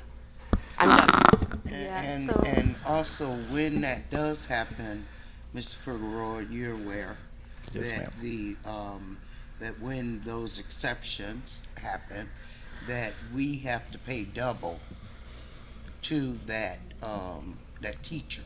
We pay for taking on those extra students over that contracted amount of students. Yes, ma'am. We do pay an additional hourly rate based on the union contract that has been approved, and I understand there are negotiations right now, so Yeah. your input in that sense is valuable to our negotiating team. And I understand what Ms.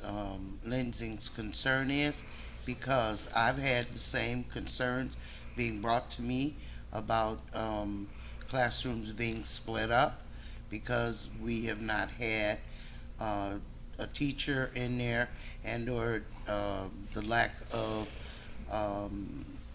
substitutes. And so that's the stuff that has to happen, and it's going on. And I don't know, maybe you as HR maybe should check with each of the schools just to see how regularly that is happening. And I do accept that, Ms. Hannah, because that's part of the practice in education, not just in Waukegan. When there are teachers absent in Gurnee or any school district, Evanston, Skokie, you can name it, Wheeling, there are situations if there is not a person, a substitute available to come and take the responsibility of that particular classroom. And you know, a sub might be called at the very last minute before the start of the school day because someone can get ill. Yes, then the principal has to activate those strategies to maintain the students in the school and make an effort to provide an educational setting. So in that sense, it's part of our industry, especially if we don't have the number of substitutes that we require in Waukegan for such a large school district. Right. All these things are true. Yeah.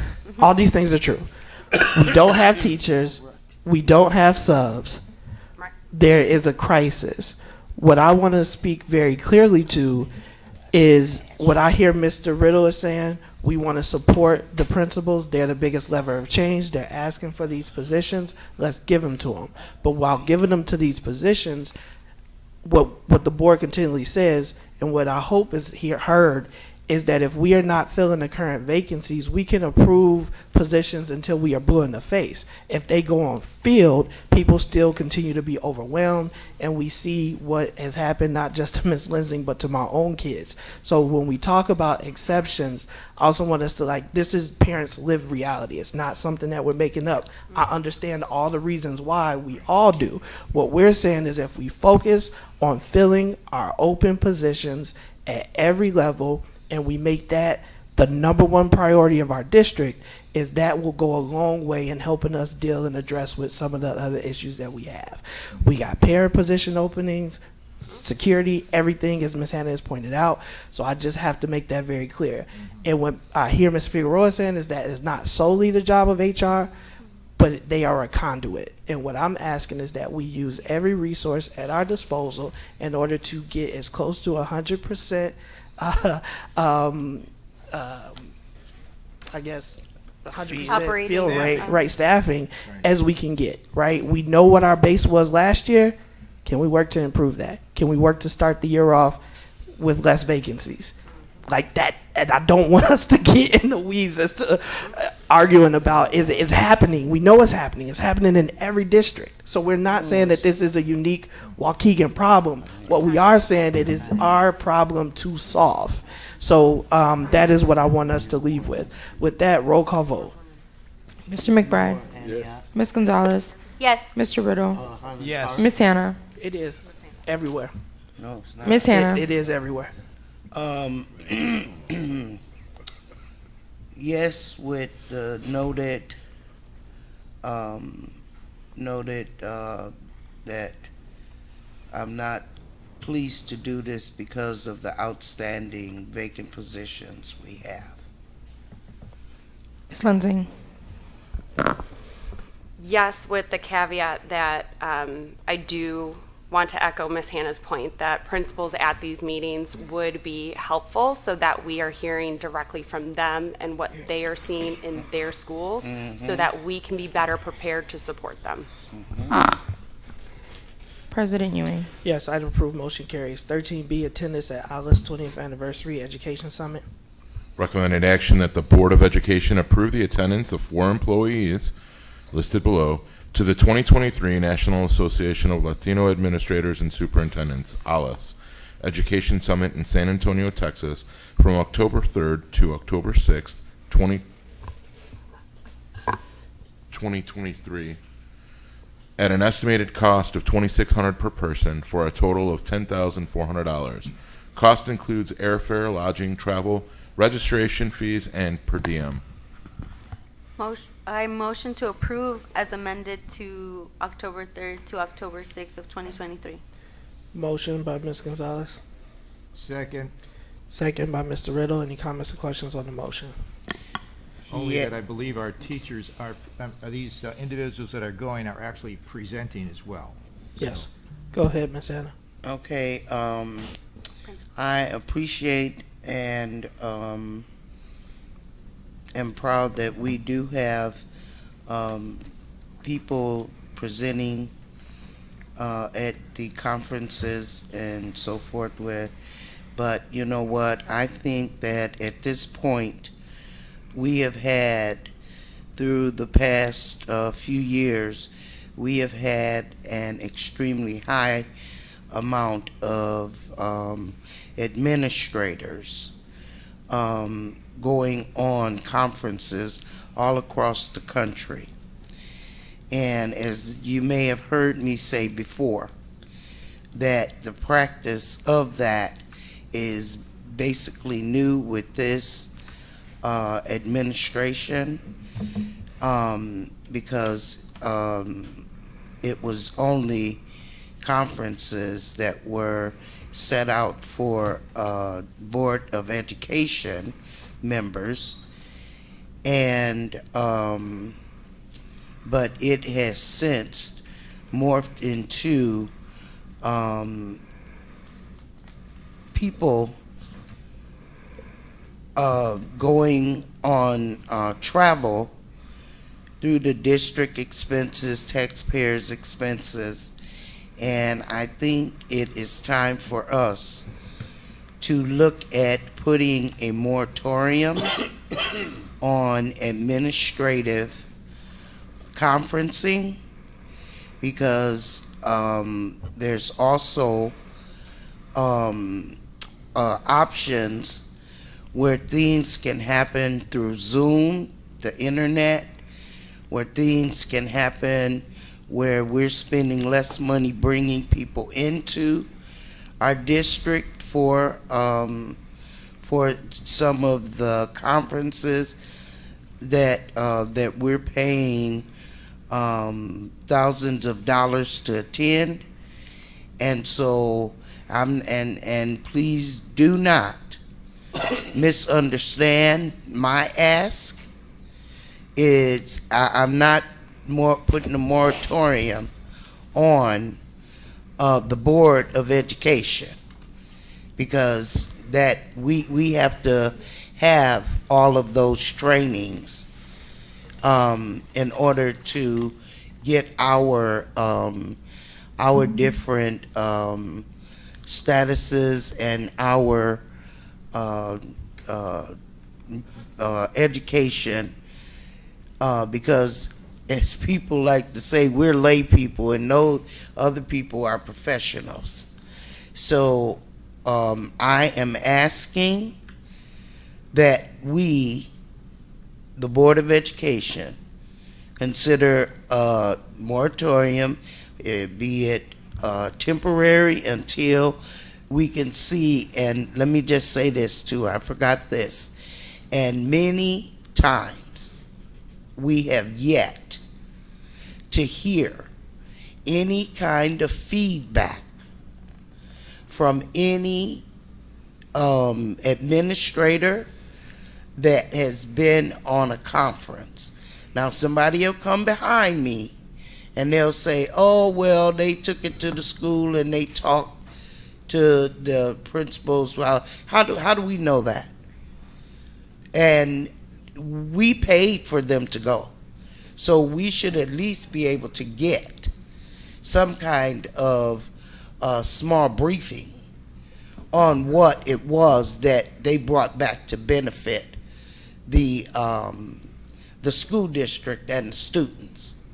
So that is my reasoning, and unfortunately, I already know because of mindsets that it's going to be a hard ask, but I'm asking anyway that we put a moratorium on administrative conferencing. Thank you for that. Any other comments or questions on the motion? Roll call vote. Mr. McBride? Yes. Ms. Gonzalez? Yes. Mr. Riddle? Yes. Ms. Hannah? I pass. Ms. Lansing? No, because I'm still awaiting information regarding effectiveness of other administrative development. President Ewing? Yes, item approved, motion carries. Item 13C, personnel, 6/13/2023. Mm-hmm. We'll vote on separately. Okay. So do a motion Just to do the three, right? approve, yep, Okay. all with the exception of. Okay. Recommended action that the Board of Education accepts the recommendation of the administration to approve the appointments, retirements, and accept the resignations, and accept the termination as found in schedules F1002, L949, G660, with the exception of T317. So moved. Second. Motion by Mr. Riddle, second by Ms. Gonzalez. Any other comments or questions on the motion? Roll call. Mr. McBride? We're voting separate. No, I know that. I'm talking about, I would like to say that we have an extensive list of resignations and a list of retirees, and I didn't get the opportunity to count up the years of our retirees that are going out, but I glanced over the dates, and there's been there's a number of them that are retiring that have multiple decades in our district, and we're losing that wealth of knowledge, and it concerns me a lot because, see, you can't just have everything new without the knowledge of the history. And so hopefully, I don't know what we're going to do to preserve the history of our district, but if we lose it, I don't know what we can look forward to. Go ahead, Mr. McBride. As Ms. Hannah well stated, that you have some individuals that's retiring that's been around here a long time, and I think that should be respected. And I don't know what we're doing for individuals that done served our district and show great honor for being here. What are we doing on behalf of them to say thank you, or are we just saying goodbye? Yep. We do the retirement dinner. Yeah. And Some aren't able to physically be If there. I'm reading this correctly, only one person is retiring this year. Yeah. All the rest are putting in notice that they're retiring in 4 years. So Yes. they'll be with us a while yet. Yes. Yes, okay. Wanted to clarify that. All right. Yeah. Thank you, Ms. Hannah. Thank you for all the comments. Thank you, Mr. McBride. Roll call vote, please. Mr. McBride. Yes. Ms. Gonzalez. Yes. Mr. Riddle. Yes. Ms. Hannah. Yes. Ms. Lensing. Yes. President Ewing. Yes, item approved, motion carries. We have some Gotta vote on administrative. that. Got to vote on that. F. Right, but we have administrative appointments. None of those are on that other item. So we have Ms. Shannon Lindsay, who will become the assistant principal of McCall Elementary School. Welcome, Ms. Lindsay. If you would be so kind, if those that are in the audience, just come forward.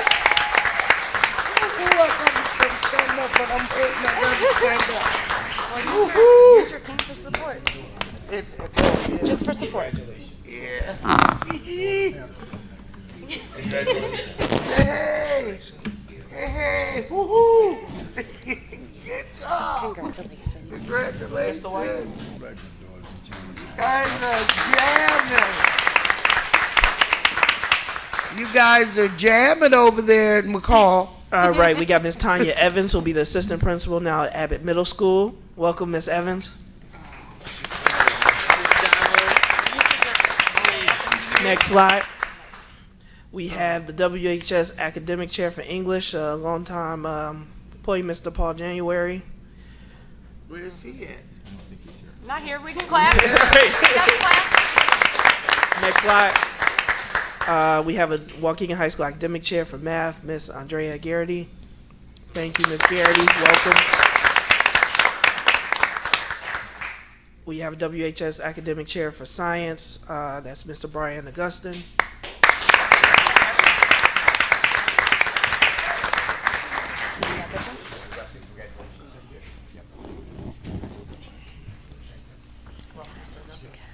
Next slide, please. We have Miss Natasha Pierce, who will be the WHS Academic Chair for Social Studies.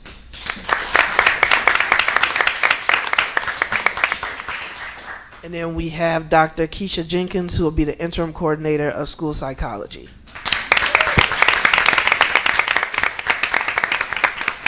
Welcome, Dr. Jenkins.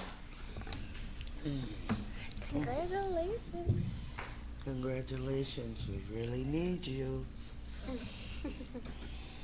Not just for the board, right, Ms. Hannah? I mean, is Well, she we'll check offering that too. services? Right. Is she, but that's the question I wanted to ask. Why is she an intern? That we can kind of have that conversation when the superintendent is back. Yeah. And it is a personnel item. All right. So ratification first processing of board bills made. Oh, the other item. Oh, all right. Go ahead if you want to read the new motion. It's a recommendation of administration. This one? Just that one.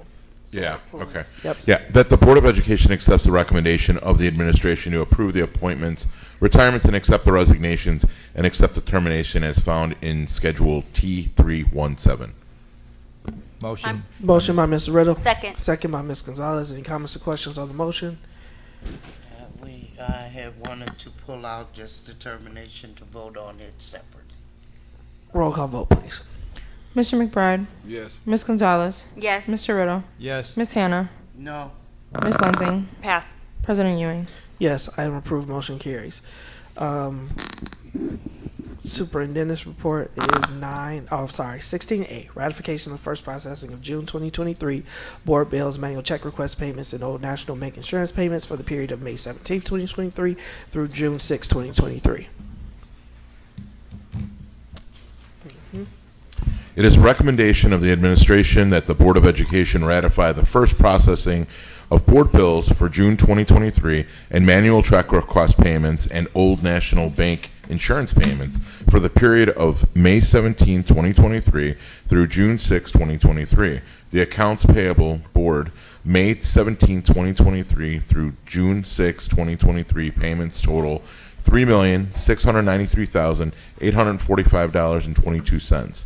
The manual check request payments for the period of May 17, 2023 through June 6, 2023 total $1,212,650.32. The Old National Bank insurance payments for the period of May 17, 2023 through June 6, 2023 total $2,374,994.36. Motion to approve. Second. Motion by Mr. Riddle, second by Ms. Gonzalez. Any comments or question on the motion? Yes, I have some questions, and I'm going to need Ms. Polk Ms. Polk or someone from finance. I do have an extensive list, but this financial report was very troublesome to me as I looked through it, because I was seeing things that that are very new, and I'm wondering where they were coming from. And is Miss Polk around, or Mr. Ewing? Oh, okay. And it's really, I'm going to make contact with Mrs. Polk offline, because I have a bunch of questions for different checks. But I do want to know, with one of the checks, and I wrote one down but forgot. I think it was kind of too late at night for me to be working, but I was. Check number 996469, and it was for $3,228.49, and it was for inspections. And I wanted to know what that was. And the reason I'm asking is because I don't know what happened, or if you guys streamlined a little bit.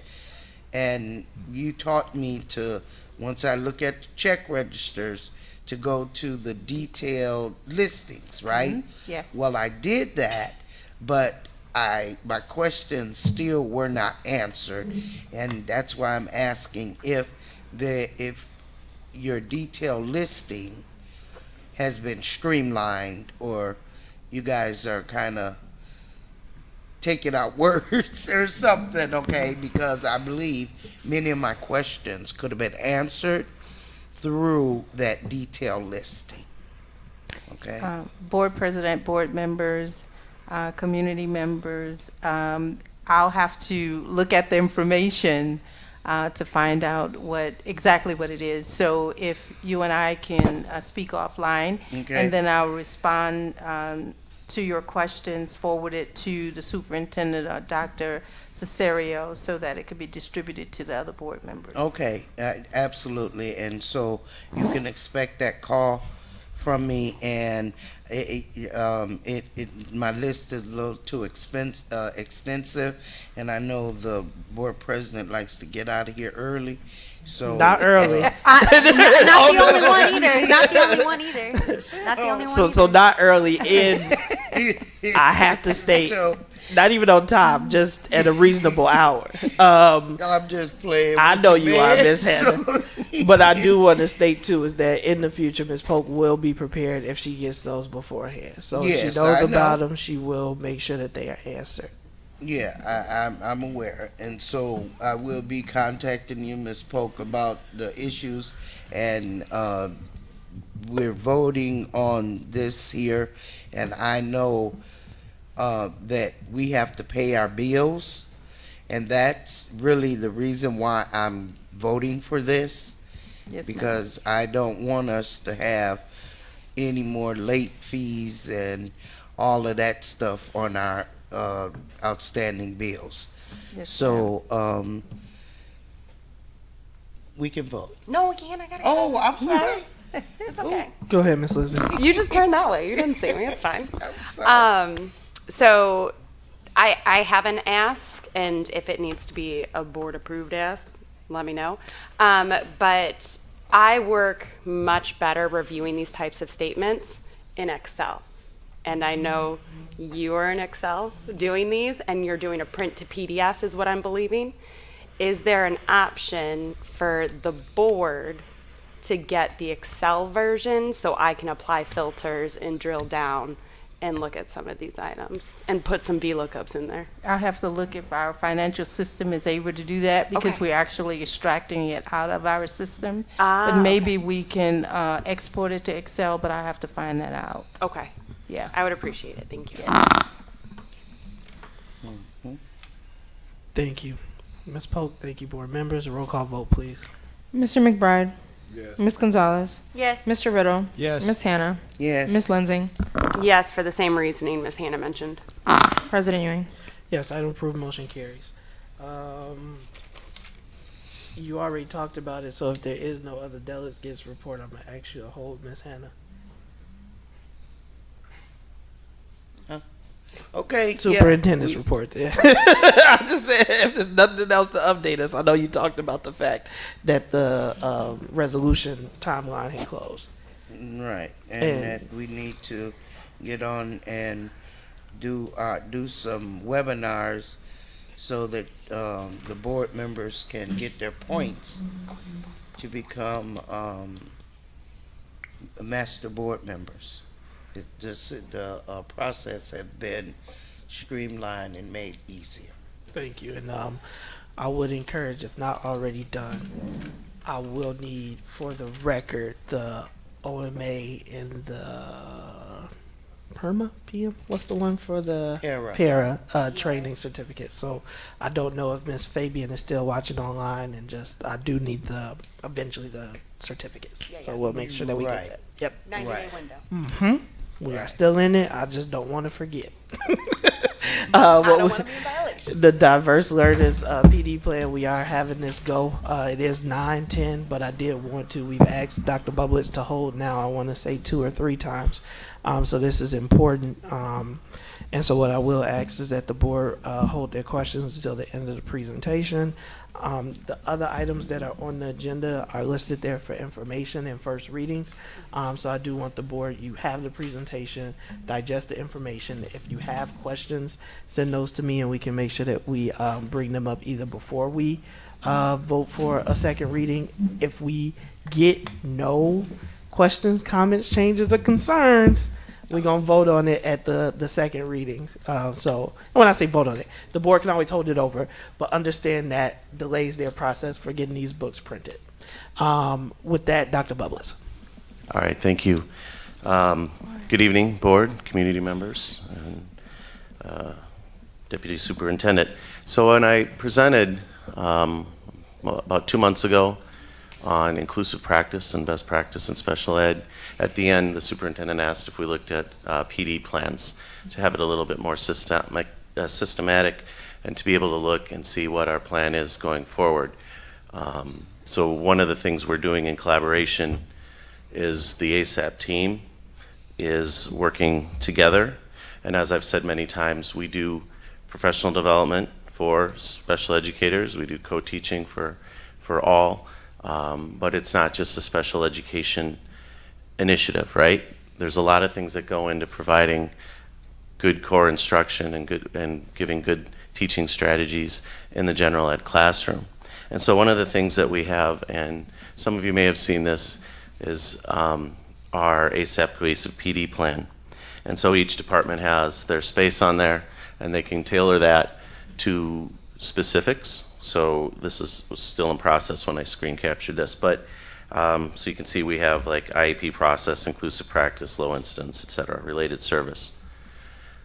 So in addition to, say, Institute Day or other options, these will be menus that we'll see that might be on demand from, and I'll get to it in a second, Infinitec, perhaps videos that we put out.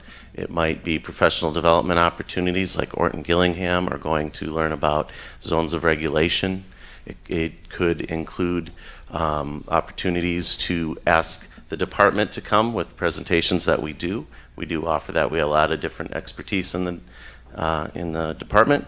So we're going to use this, like my colleagues in ASAP, to provide that PD. And this is designed to be more inclusive of all Waukegan students and for teachers and administration to be able to look at the options for their own needs. Okay. So one of the things we wanted to do is clarify all the things that we're doing, how we collaborate, and what it looks like when we are being inclusive of all students. And so when I talk about all students, right, it's not just special ed or EL or advanced or accelerated or any student. All students will benefit from these things. And so we look at, for example, curriculum mapping, right? That is something we're doing to make sure that we have standards-based mastery, to have a coherent curriculum map and a scope and sequence to address those standards. In that, we will be DLs. One of the DL things in that is including differentiation, and again, so we can meet the different levels of all students. And we'll be using Goal Book and Universal Design for Learning strategies to do that for each standard. From diversity, equity, inclusion, right? We're doing culturally responsive teaching and leading, curriculum and learning environments. So Ms. Fields is doing that. We met yesterday on our PD for middle school teachers and redesign, how we're going to incorporate cultural responsive teaching in our PLC for those principles. That's one example. Teaching and learning, disciplinary literacy for all. So coaching and building capacity for school-based instructional leadership teams to support disciplinary literacy for all on reading and writing strategies. Bilingual, all right, I've talked many times about GLAD strategies. Those things are beneficial for our students who are working on vocabulary, learning acquisition, writing, etc., and oracy. MTSS really is very similar to some of the things we do in special ed as far as interventions and instruction. So coaching and building capacity around school-based MTSS, SEL-PD, second step, PBIS tiers, and looking at structured intervention systems and data analysis. And actually today, admin had their part in the branching minds, and I think that's going to be really critical in providing database decision-making, have interventions ready based on student profiles and data ready all the time, and assessment and data. And we are working with Dr. Brown in looking at how we are embedding formative assessment practices in our instruction. And DL, one of our goals is to help monitor that and see how that PD is going and where we can go and where we can strengthen the PD for teachers in formative assessment later. Because without formative assessment, it's hard to differentiate if you don't know exactly where your students are. All right, so a little bit about why this is so important that we are collaborative and we are inclusive as a group to address the needs of all students. When we look at our educational environments, we see that right now EE Code 1, which is 80% or more in Gen Ed, we are at 50%. And in 2, which is 40 to 79%, we're at 20%. So 70% of our students are in the Gen Ed for the majority of their day. And so it's critically important that we are getting all of those different skills to our teachers for instruction and to our administrators who help support them. right? And we see that there still must be a continuum of services, as we do have several students that are either outplaced or are in a special ed environment for 40% or more of their day. And so next, please.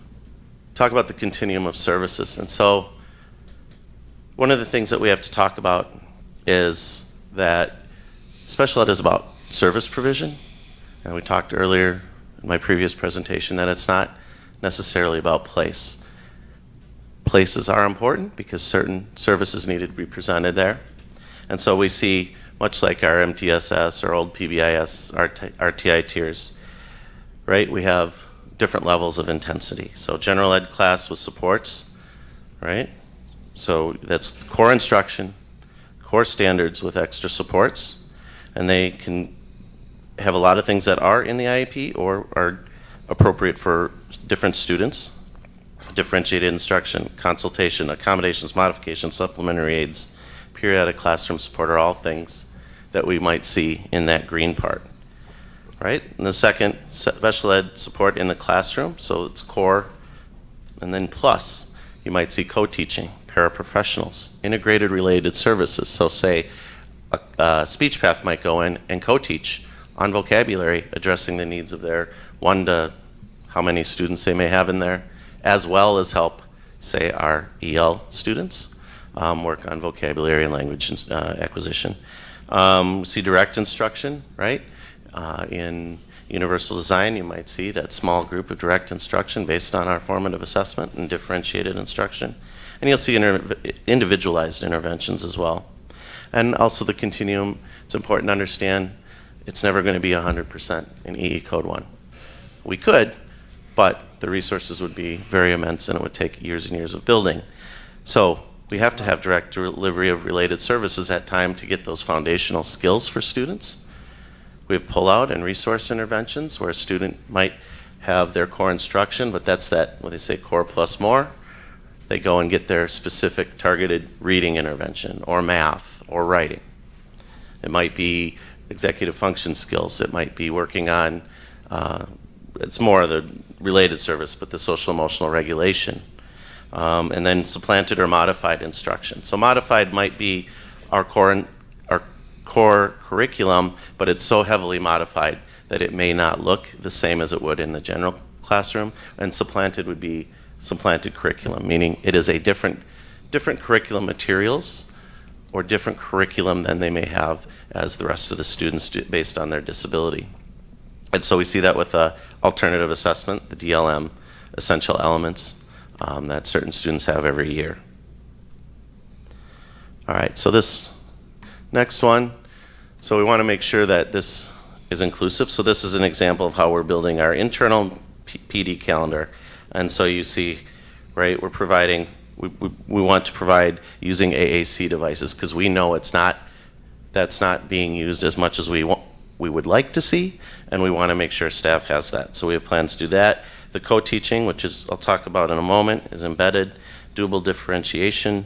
Obviously it's June, not August, but we have some IEP writing for staff going on now, like IEP camp they're calling it, going on this week. So we're building that out, so we have a lot of options over the year, and that we are also collaborating so we're not conflicting with others.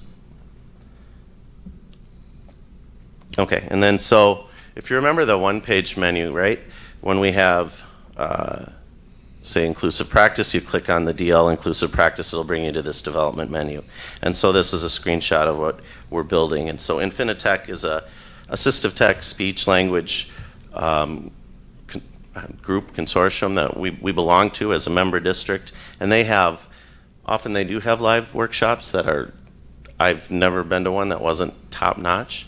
And they're inexpensive because we're members, or they have live webinars, which are often recorded, and they have recorded webinars. Many of those you can get your credits for your certification. So this is part of an on-demand process where staff can learn, and they can go and get their accreditation to continue and have their license. So we'll have a variety of those.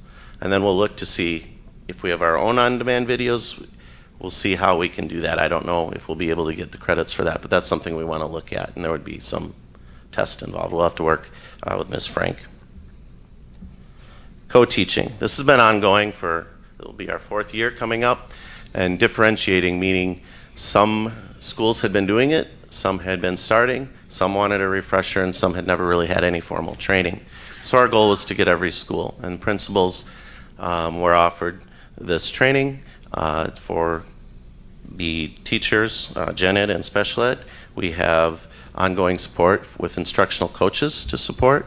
We have specialists who are also providing some of this training and will do so in the future, and mentoring for those coaches, and also opportunities for the consultant to come in with principals. And so that'll be some of those options you saw on that menu under co-teaching. We'll be able to do that. And our contract with the To Teach group allows for those type of flexibility, that type of flexibility in providing those services. So if a principal wants to have that consultant come in for them or for their student teacher leaders or coaches, they can do that, as well as trying to provide on Institute Day. We'll provide some co-teaching training or in other opportunities and times. And so finally, talked a lot about this. What does DL professional development opportunity look like? And so there's a wide array of things we can do. So we will have some time on Institute Day for a wider variety of staff. Our related service staff do get more dedicated time just because of the nature of some of them can be itinerant, or they may not be needed in a building curriculum level training, so our coordinators will provide that. Also, late start, early release. We're working right now to get schedules with the principals to work directly with paraprofessionals and building a menu for paraprofessionals. And then because we are giving principals more autonomy in PD, it's not required, but if a principal wants us to take the paras because it might not fit what they're doing, instead of having them attend something that isn't relevant to their job, we can at least provide some PD for them on SEL, prompt hierarchy, behaviors, etc., in intro to special ed. And we've created a survey to see what they self-report as needs that they want. I talked a little bit about videos on the website, menu of DL practices, some on-demand. Embrace, our IEP program, also has excellent support. You can call them and get support. They have on-demand videos, very similar or the same, but broken down into segments that we've had them do for district staff. Outside providers, we could have someone come in if necessary, or if it fits what we're doing, as well as having consultants. After-school learning opportunities. I know some of our specialists have done a really nice job on various special ed behavior, SEL, IEP stuff, and like I said, they're doing that camp now. And embedded PD, like the co-teaching, for example, working with those coaches so the coaches can do that. So there's going to be a wide, well, I should say, there is and has been, but we're doing a better job, hopefully, of communicating that out. And that was one of the things Superintendent asked. And I agree, we could do a better job of being more visible as far as what we've been doing, what we're offering, and what we're doing moving forward, and hopefully continue to survey staff like we've been doing to get more information from them on their needs. Thank you, Dr. Bublitz. Do you have a question, Ms. Hannah? Yeah. Okay, you talked about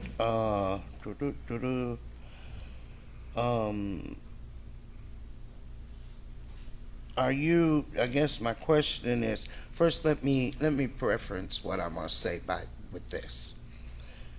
I was feeling some kind of way when I'm hearing you name all of these things that you all are going to be doing as initiatives, right?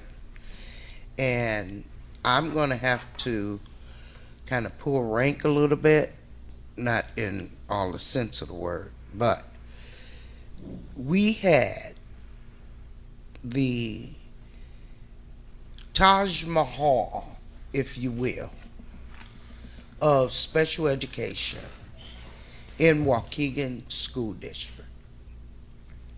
We had every support that any family from anywhere in Lake County wanted right here in Waukegan. I am hearing that you're going to be talking about differentiated curriculum and all that stuff for students. We already had that. And the wheel is being reinvented. I'm not understanding. And remember earlier when I talked about all of the history years of people that are leaving the district and them being a wealth of knowledge? There are many people that were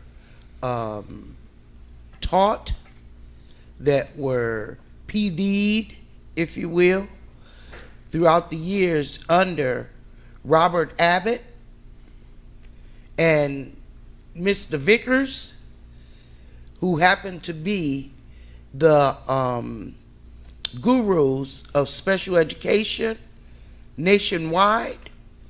And we had all these things in our district. Now, where they went to or disappeared to, because people from all over wanted to be here in Waukegan because of the services, the special services that we offered special needs students.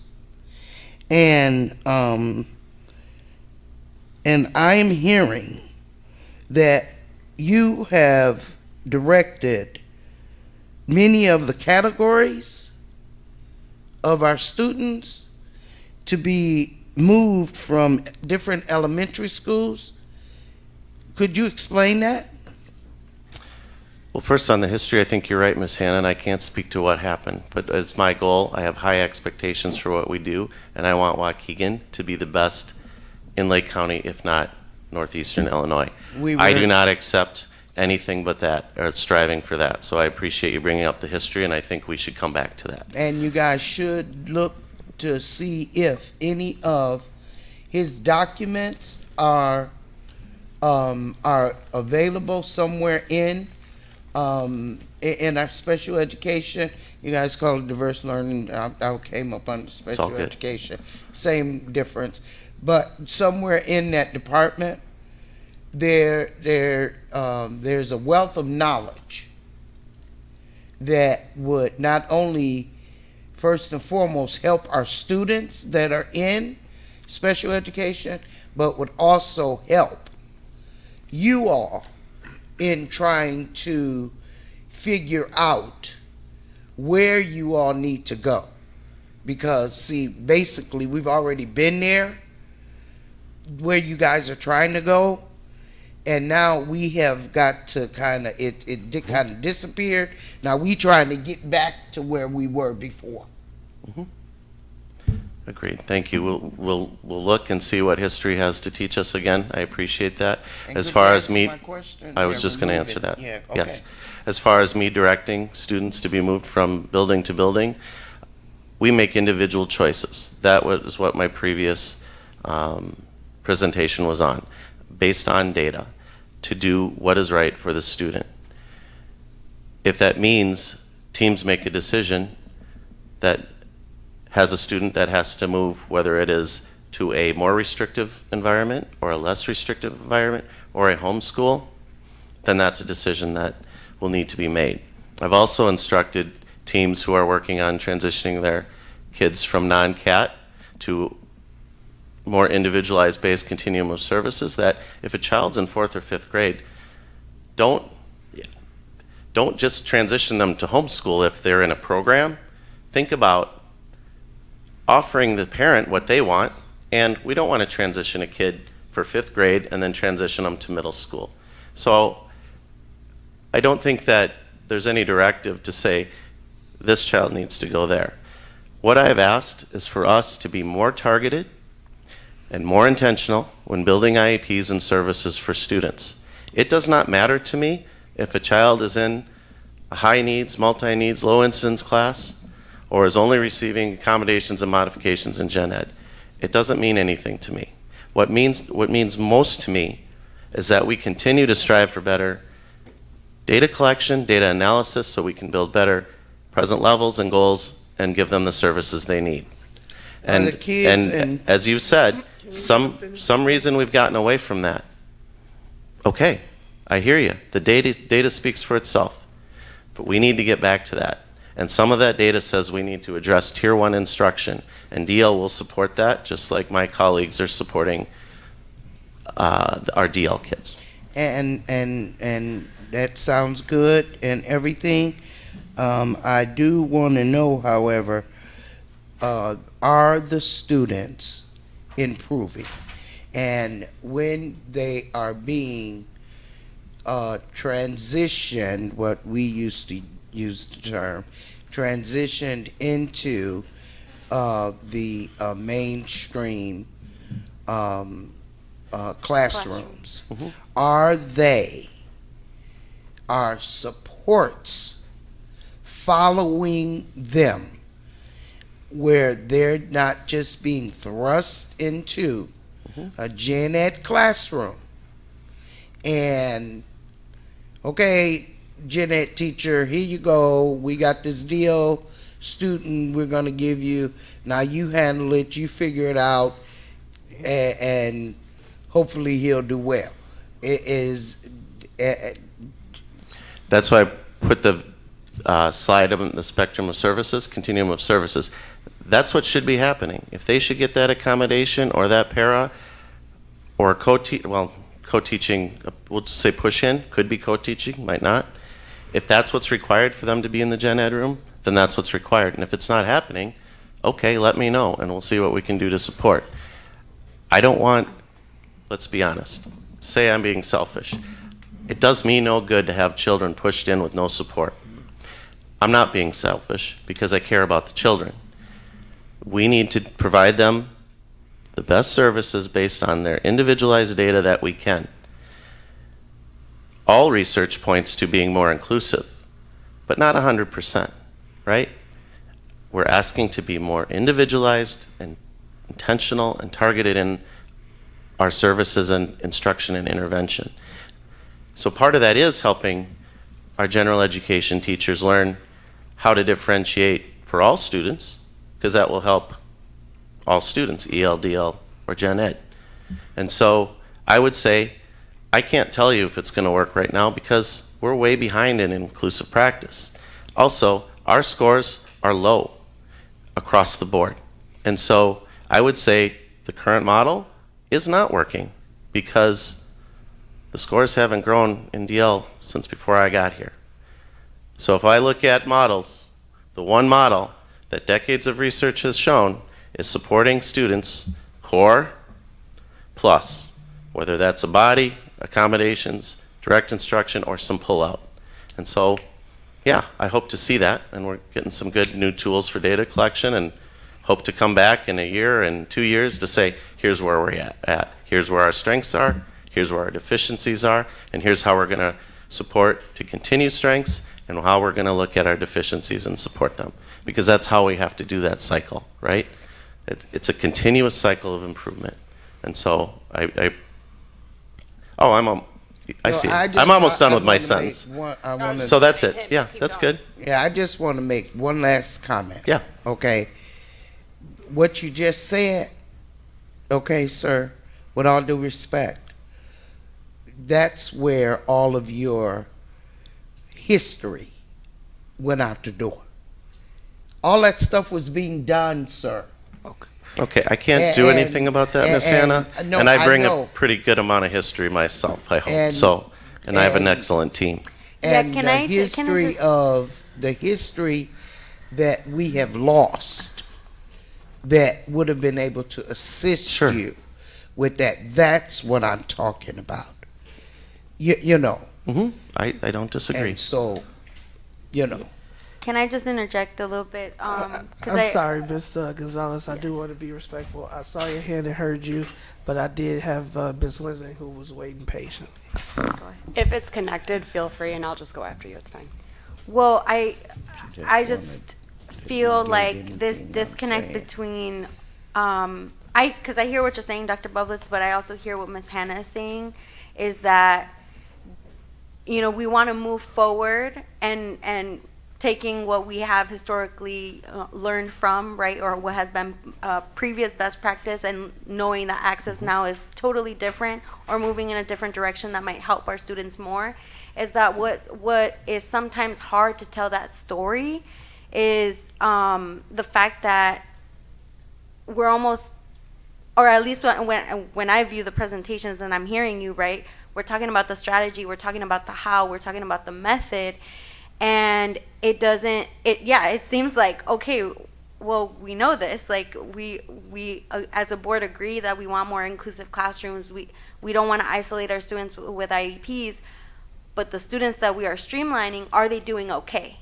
Mm-hmm. And that data is what we're asking for, that we just haven't received. So I think that would help us say it is working, but we're not telling that story because we're not seeing that data. Does that make sense? Yeah, it makes sense, and I can work with Dr. Brown. We can look at stuff, but what I would say is neither model is working right now. Mm-hmm. And if we don't pay attention to those supports that I put up there that are geared towards general education, and we don't build the foundations, it doesn't matter what DL does. The DL kids aren't going to learn, because you can't build a house without the foundation, right? You can't have a second floor. Yeah. So if you're talking about tier 2, tier 3 interventions, it doesn't matter if they don't get core instruction.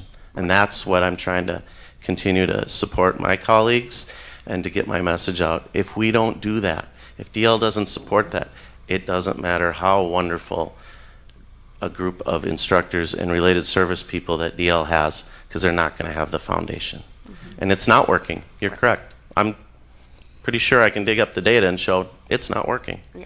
But my goal is that it will. Mm-hmm. And a sidebar, maybe a metric then that we can focus on instead is, well, how many of our teachers are receiving the PD until we get to 100%?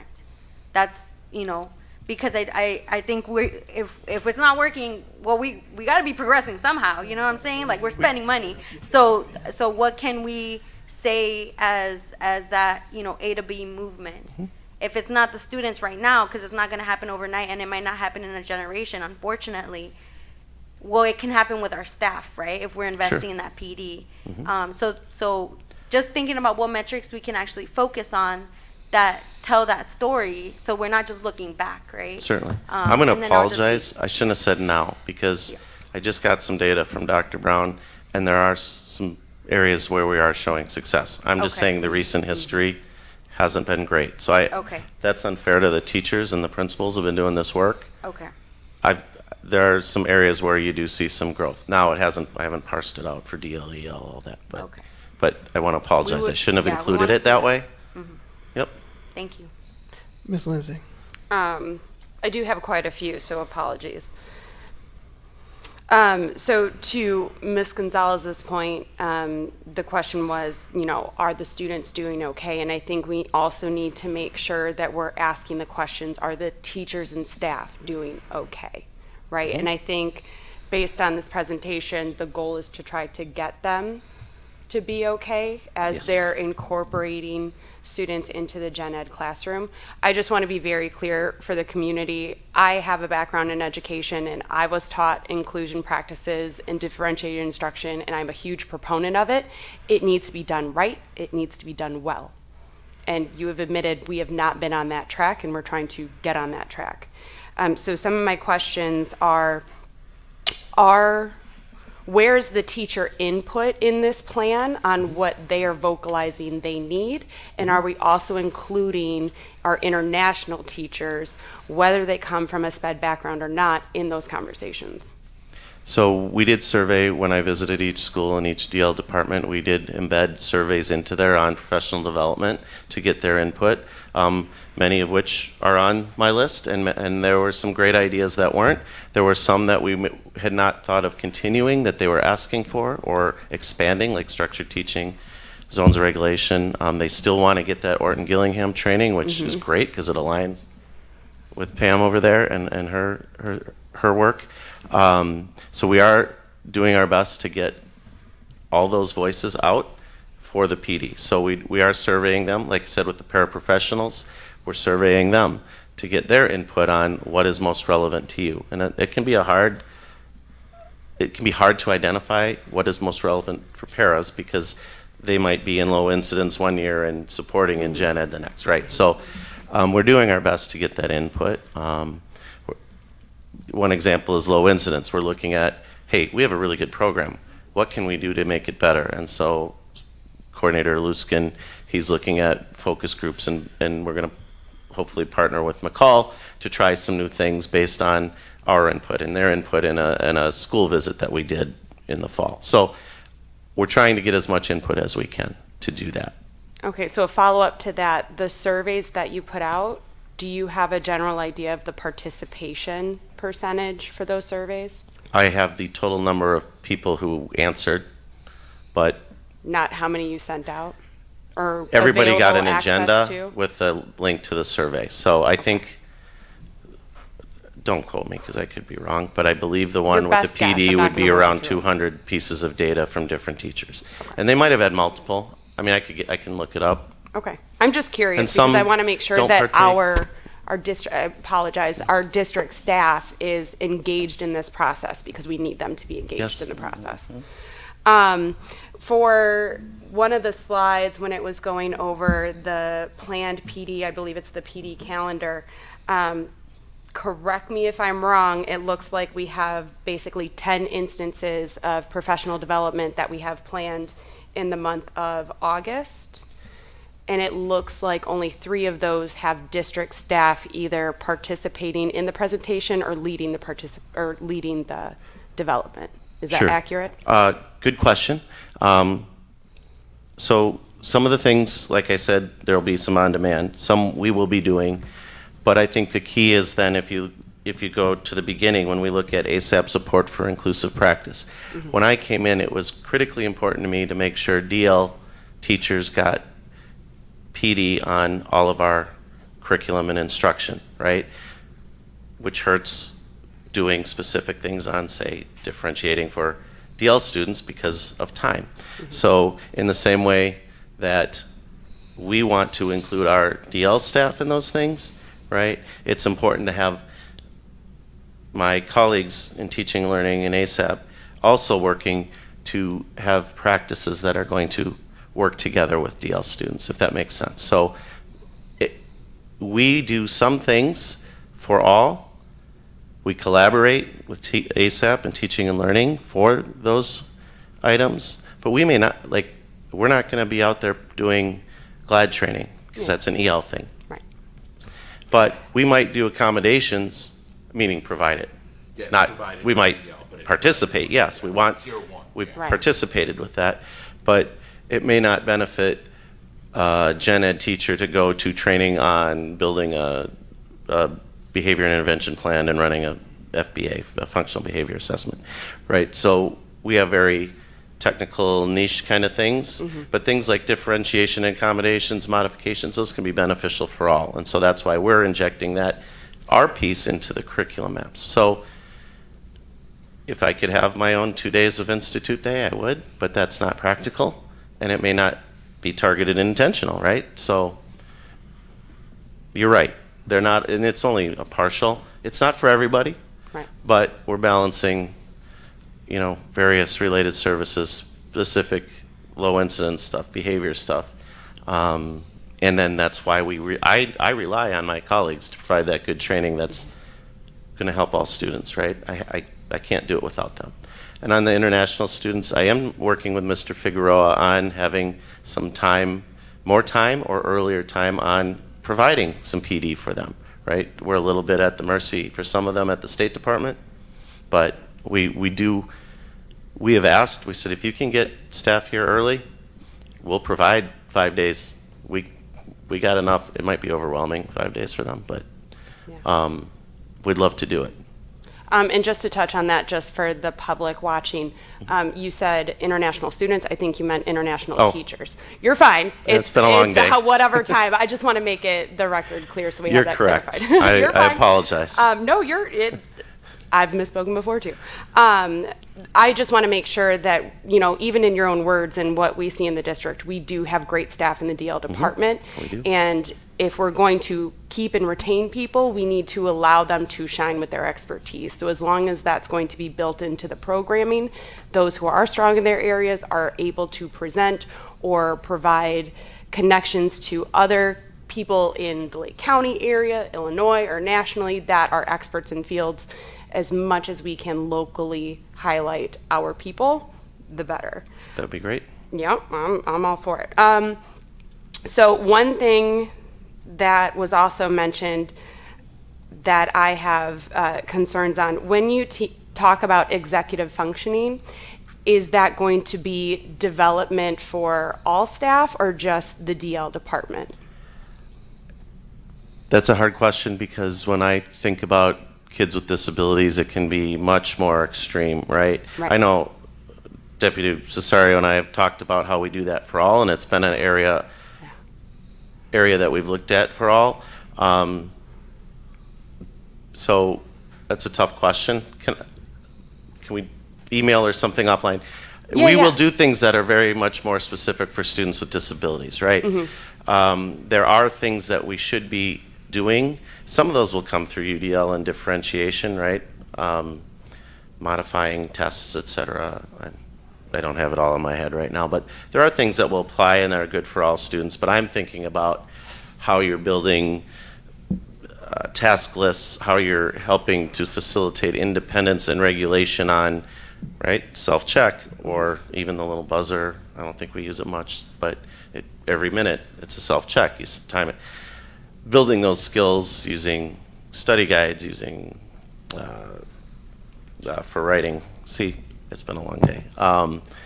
But using all of those types of tools, whether it's self-regulation or a physical tool or a reminder, to build for kids with more significant executive functions. But I do think there's some level that will be built into differentiation just because of the nature of accommodating. But we've approached it, but I don't know that we've done a district-wide thing. We can look into that, right? But I do think some of it will come. Okay, because, Sorry, Ms. Lindsay, I think Deputy Cesario wanted to provide feedback. You sure? Okay.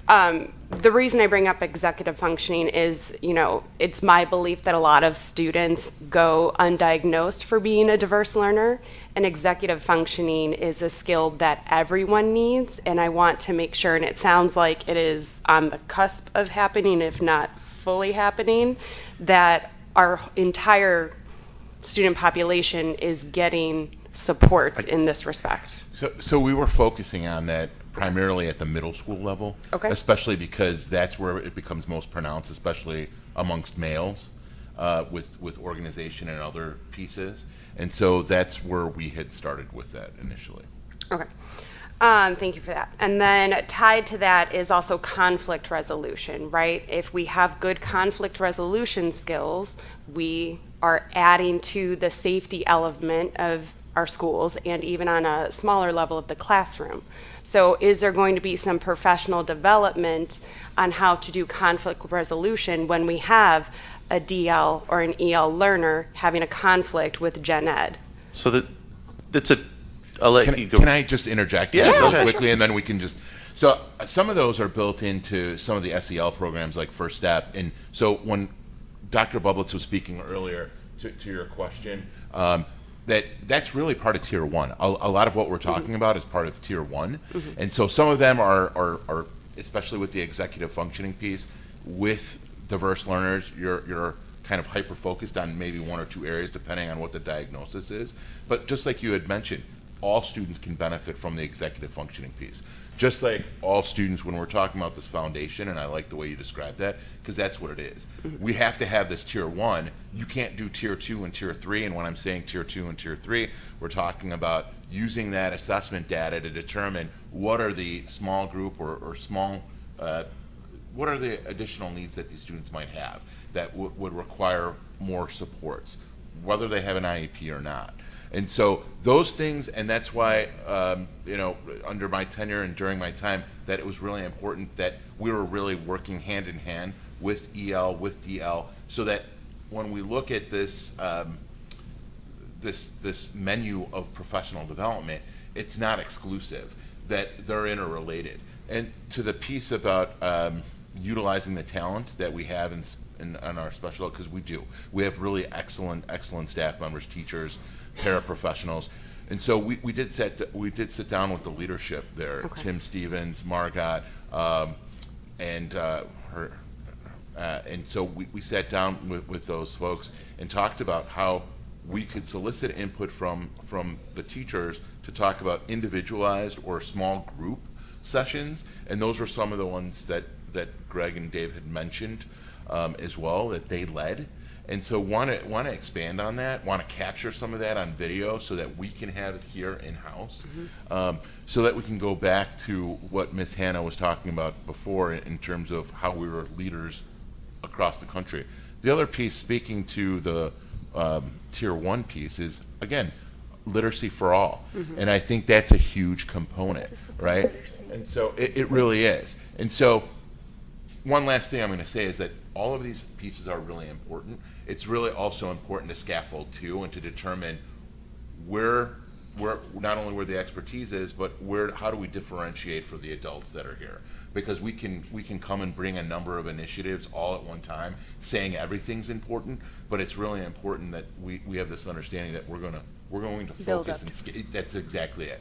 Build up on it, knowing that that this literacy piece across contents is of critical importance. So I just wanted to emphasize that it's not one size, it's not one thing, it's a combination of factors and strategies that we're utilizing to improve. And I'm glad that you did kind of reel that back in, because we are seeing improvement. We are seeing incremental growth, and we are seeing it. It's not huge, but it's incremental, and it's based on what we've done to scaffold up with our staff members. Okay, I just have a couple more questions and I'll be done. So with I'm pulling up the 2021 co-teaching differentiated cycle. We had middle schools, high schools, Lyon, Carmen, Greenwood, Lightfoot.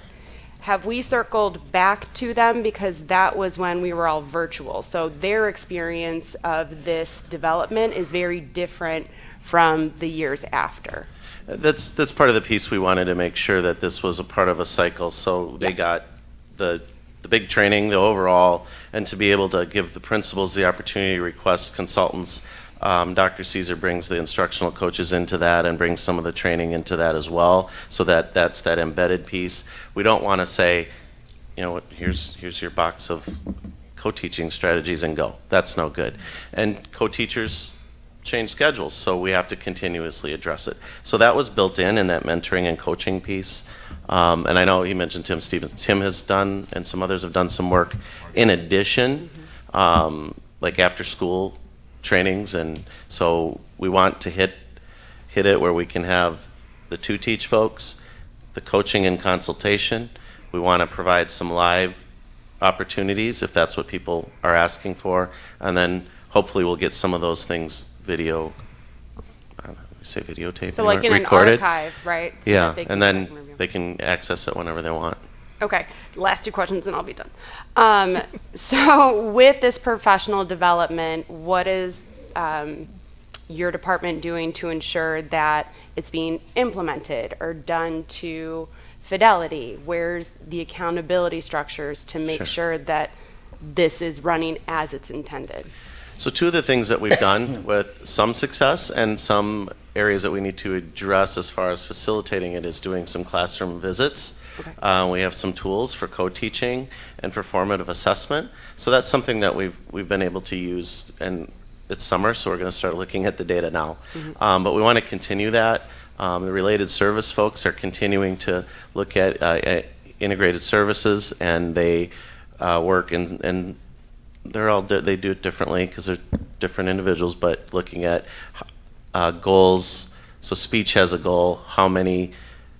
What percentage of your services of students are integrated, and are we seeing any growth, right? So we're looking at some different things that we're doing. I think Kathy Lee, OT, and PT, they're looking at the use of AAC devices in the low incidence classroom. So we are trying to make sure that not only are we providing a training on how to help your students use AAC or how to integrate your speech service, we have our goals in our department, our respondability goals, that directly address some of those things, right? and some were not, because you don't want to have 5 goals, right? You want to focus on 1 to 3 important things and build mastery there and then go elsewhere. So those are some of the areas that we are doing to look at some of the, whether it's DL specific or others, like formative assessment, where it's DL collaboration or adjacent, that we're trying to do to continue assessing our ability to provide good PD. Okay, and if there's a situation where maybe our staff is not performing as it should based on the data that you're seeing, they're being met with how can we support you, not hear the consequences for you not meeting. Would that be accurate? Yeah, we haven't done that. Okay, just want to make I sure. mean, if we found an IP and it was really malicious, we might have a conversation. But no, I'd say like Dave and I, Mr. Neese and I are working on goals for smart goal writing and present levels. Mm-hmm. We didn't reach our goal for goal writing, but it was definitely an improvement. We're not happy with our success with our present levels. So now in the next couple of weeks, as he and I discuss what we're going to do, whether that's training, how are we going to adjust the goal, how can we approach this in a better way, right? We're using that data. Hey, we didn't meet our goal. Okay, the world's not ending, but what can we do? What did we do right? What did we do wrong? And how can we be better? So that's what we're trying to do. Mm-hmm. Last question. I think our families also need a lot of education around diverse learners and how to interact with the district when they have a diverse learner and how to advocate for their students. Do we have programming currently in place that is strong? And if not, when can we expect services for our families to better advocate for their students? So I don't get to interact with them or have my department interact with families as much as I would like to. Tim Kirshner does help get information to them on services and resource fairs, et cetera. And when he has parents come in for kind of DL parent night, I do make every effort to provide some educational training or presentations like this for parents. We have a program called WISH where we can refer a family. So recently I had a parent who, they were just struggling. I don't want to say too much. They were struggling to get their child what they need at home because maybe they didn't understand all that, and they're very upfront. And so I called Dr. Caesar and I said, will you look into this family and see what they need? Boom, right? Another one calling from home wanting something more, and that's all she really could say. We call WISH, we get them something more, maybe tutoring or how to help the parent tutor. So we're doing some of that. Is it enough? Nope, never enough. So I would like more avenues to get in front of people, but I do know Ms. Fields is working on restructuring FACE, right? Mm-hmm. Tim Kirshner works with FACE quite a bit. Cool. And so, you know, maybe we are doing a little more than I think, and it's just not visible to me because he's so good at his job. But always I would love to get more, because when I'm talking to all of you about inclusive practice, I can tone down the jargon, and I would really like parents to have that information to say, no, my child shouldn't be restricted, or no, my child needs more, and they understand why. It's not 8 people around the table, many of whom don't agree, or the data is not speaking the way we want, and the parents, right? I know Ms. Lensing most, I'm going with what she says. Yeah. Then that's not good either, right? So. Okay. I'll take that as a takeaway to just connect with Mr. Kirshner. Thank you so much for your patience with my questions. Thank you. Thank you all. Appreciate the presentation. I know this PD came as we talk about inclusion and inclusive practices and becoming a more inclusive district. I always want to reiterate is that what I heard at the last meeting, or not the last meeting, it probably was in March, and I apologize for the late nights, was that the teachers want to, right? They are willing, they believe in it.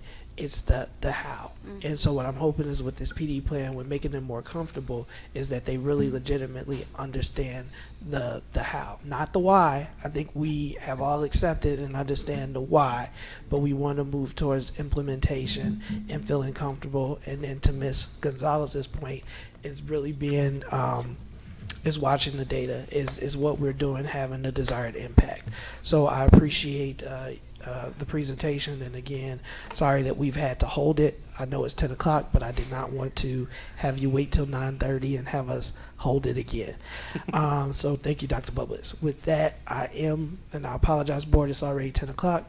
So I'm going to call for a motion to go back into closed session under exception C12, negotiations, exception C11, actual threat and litigation, exception C1, specific personnel, and exception C21, approval of previous closed session minutes.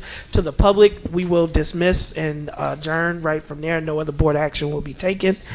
And C2, not 12, sorry, C2, collective bargaining. Okay. With that, do I have a motion? I'll make a motion. Second. Motion by Mr. Riddle, second by Ms. Gonzalez. Roll call vote, please. Mr. McBride. Ms. Gonzalez. Yes. Mr. Riddle. Yes. Ms. Hannah. Yes. Ms. Lensing. Yes. President Ewing. Yes. All right, we are now in closed session. Can the board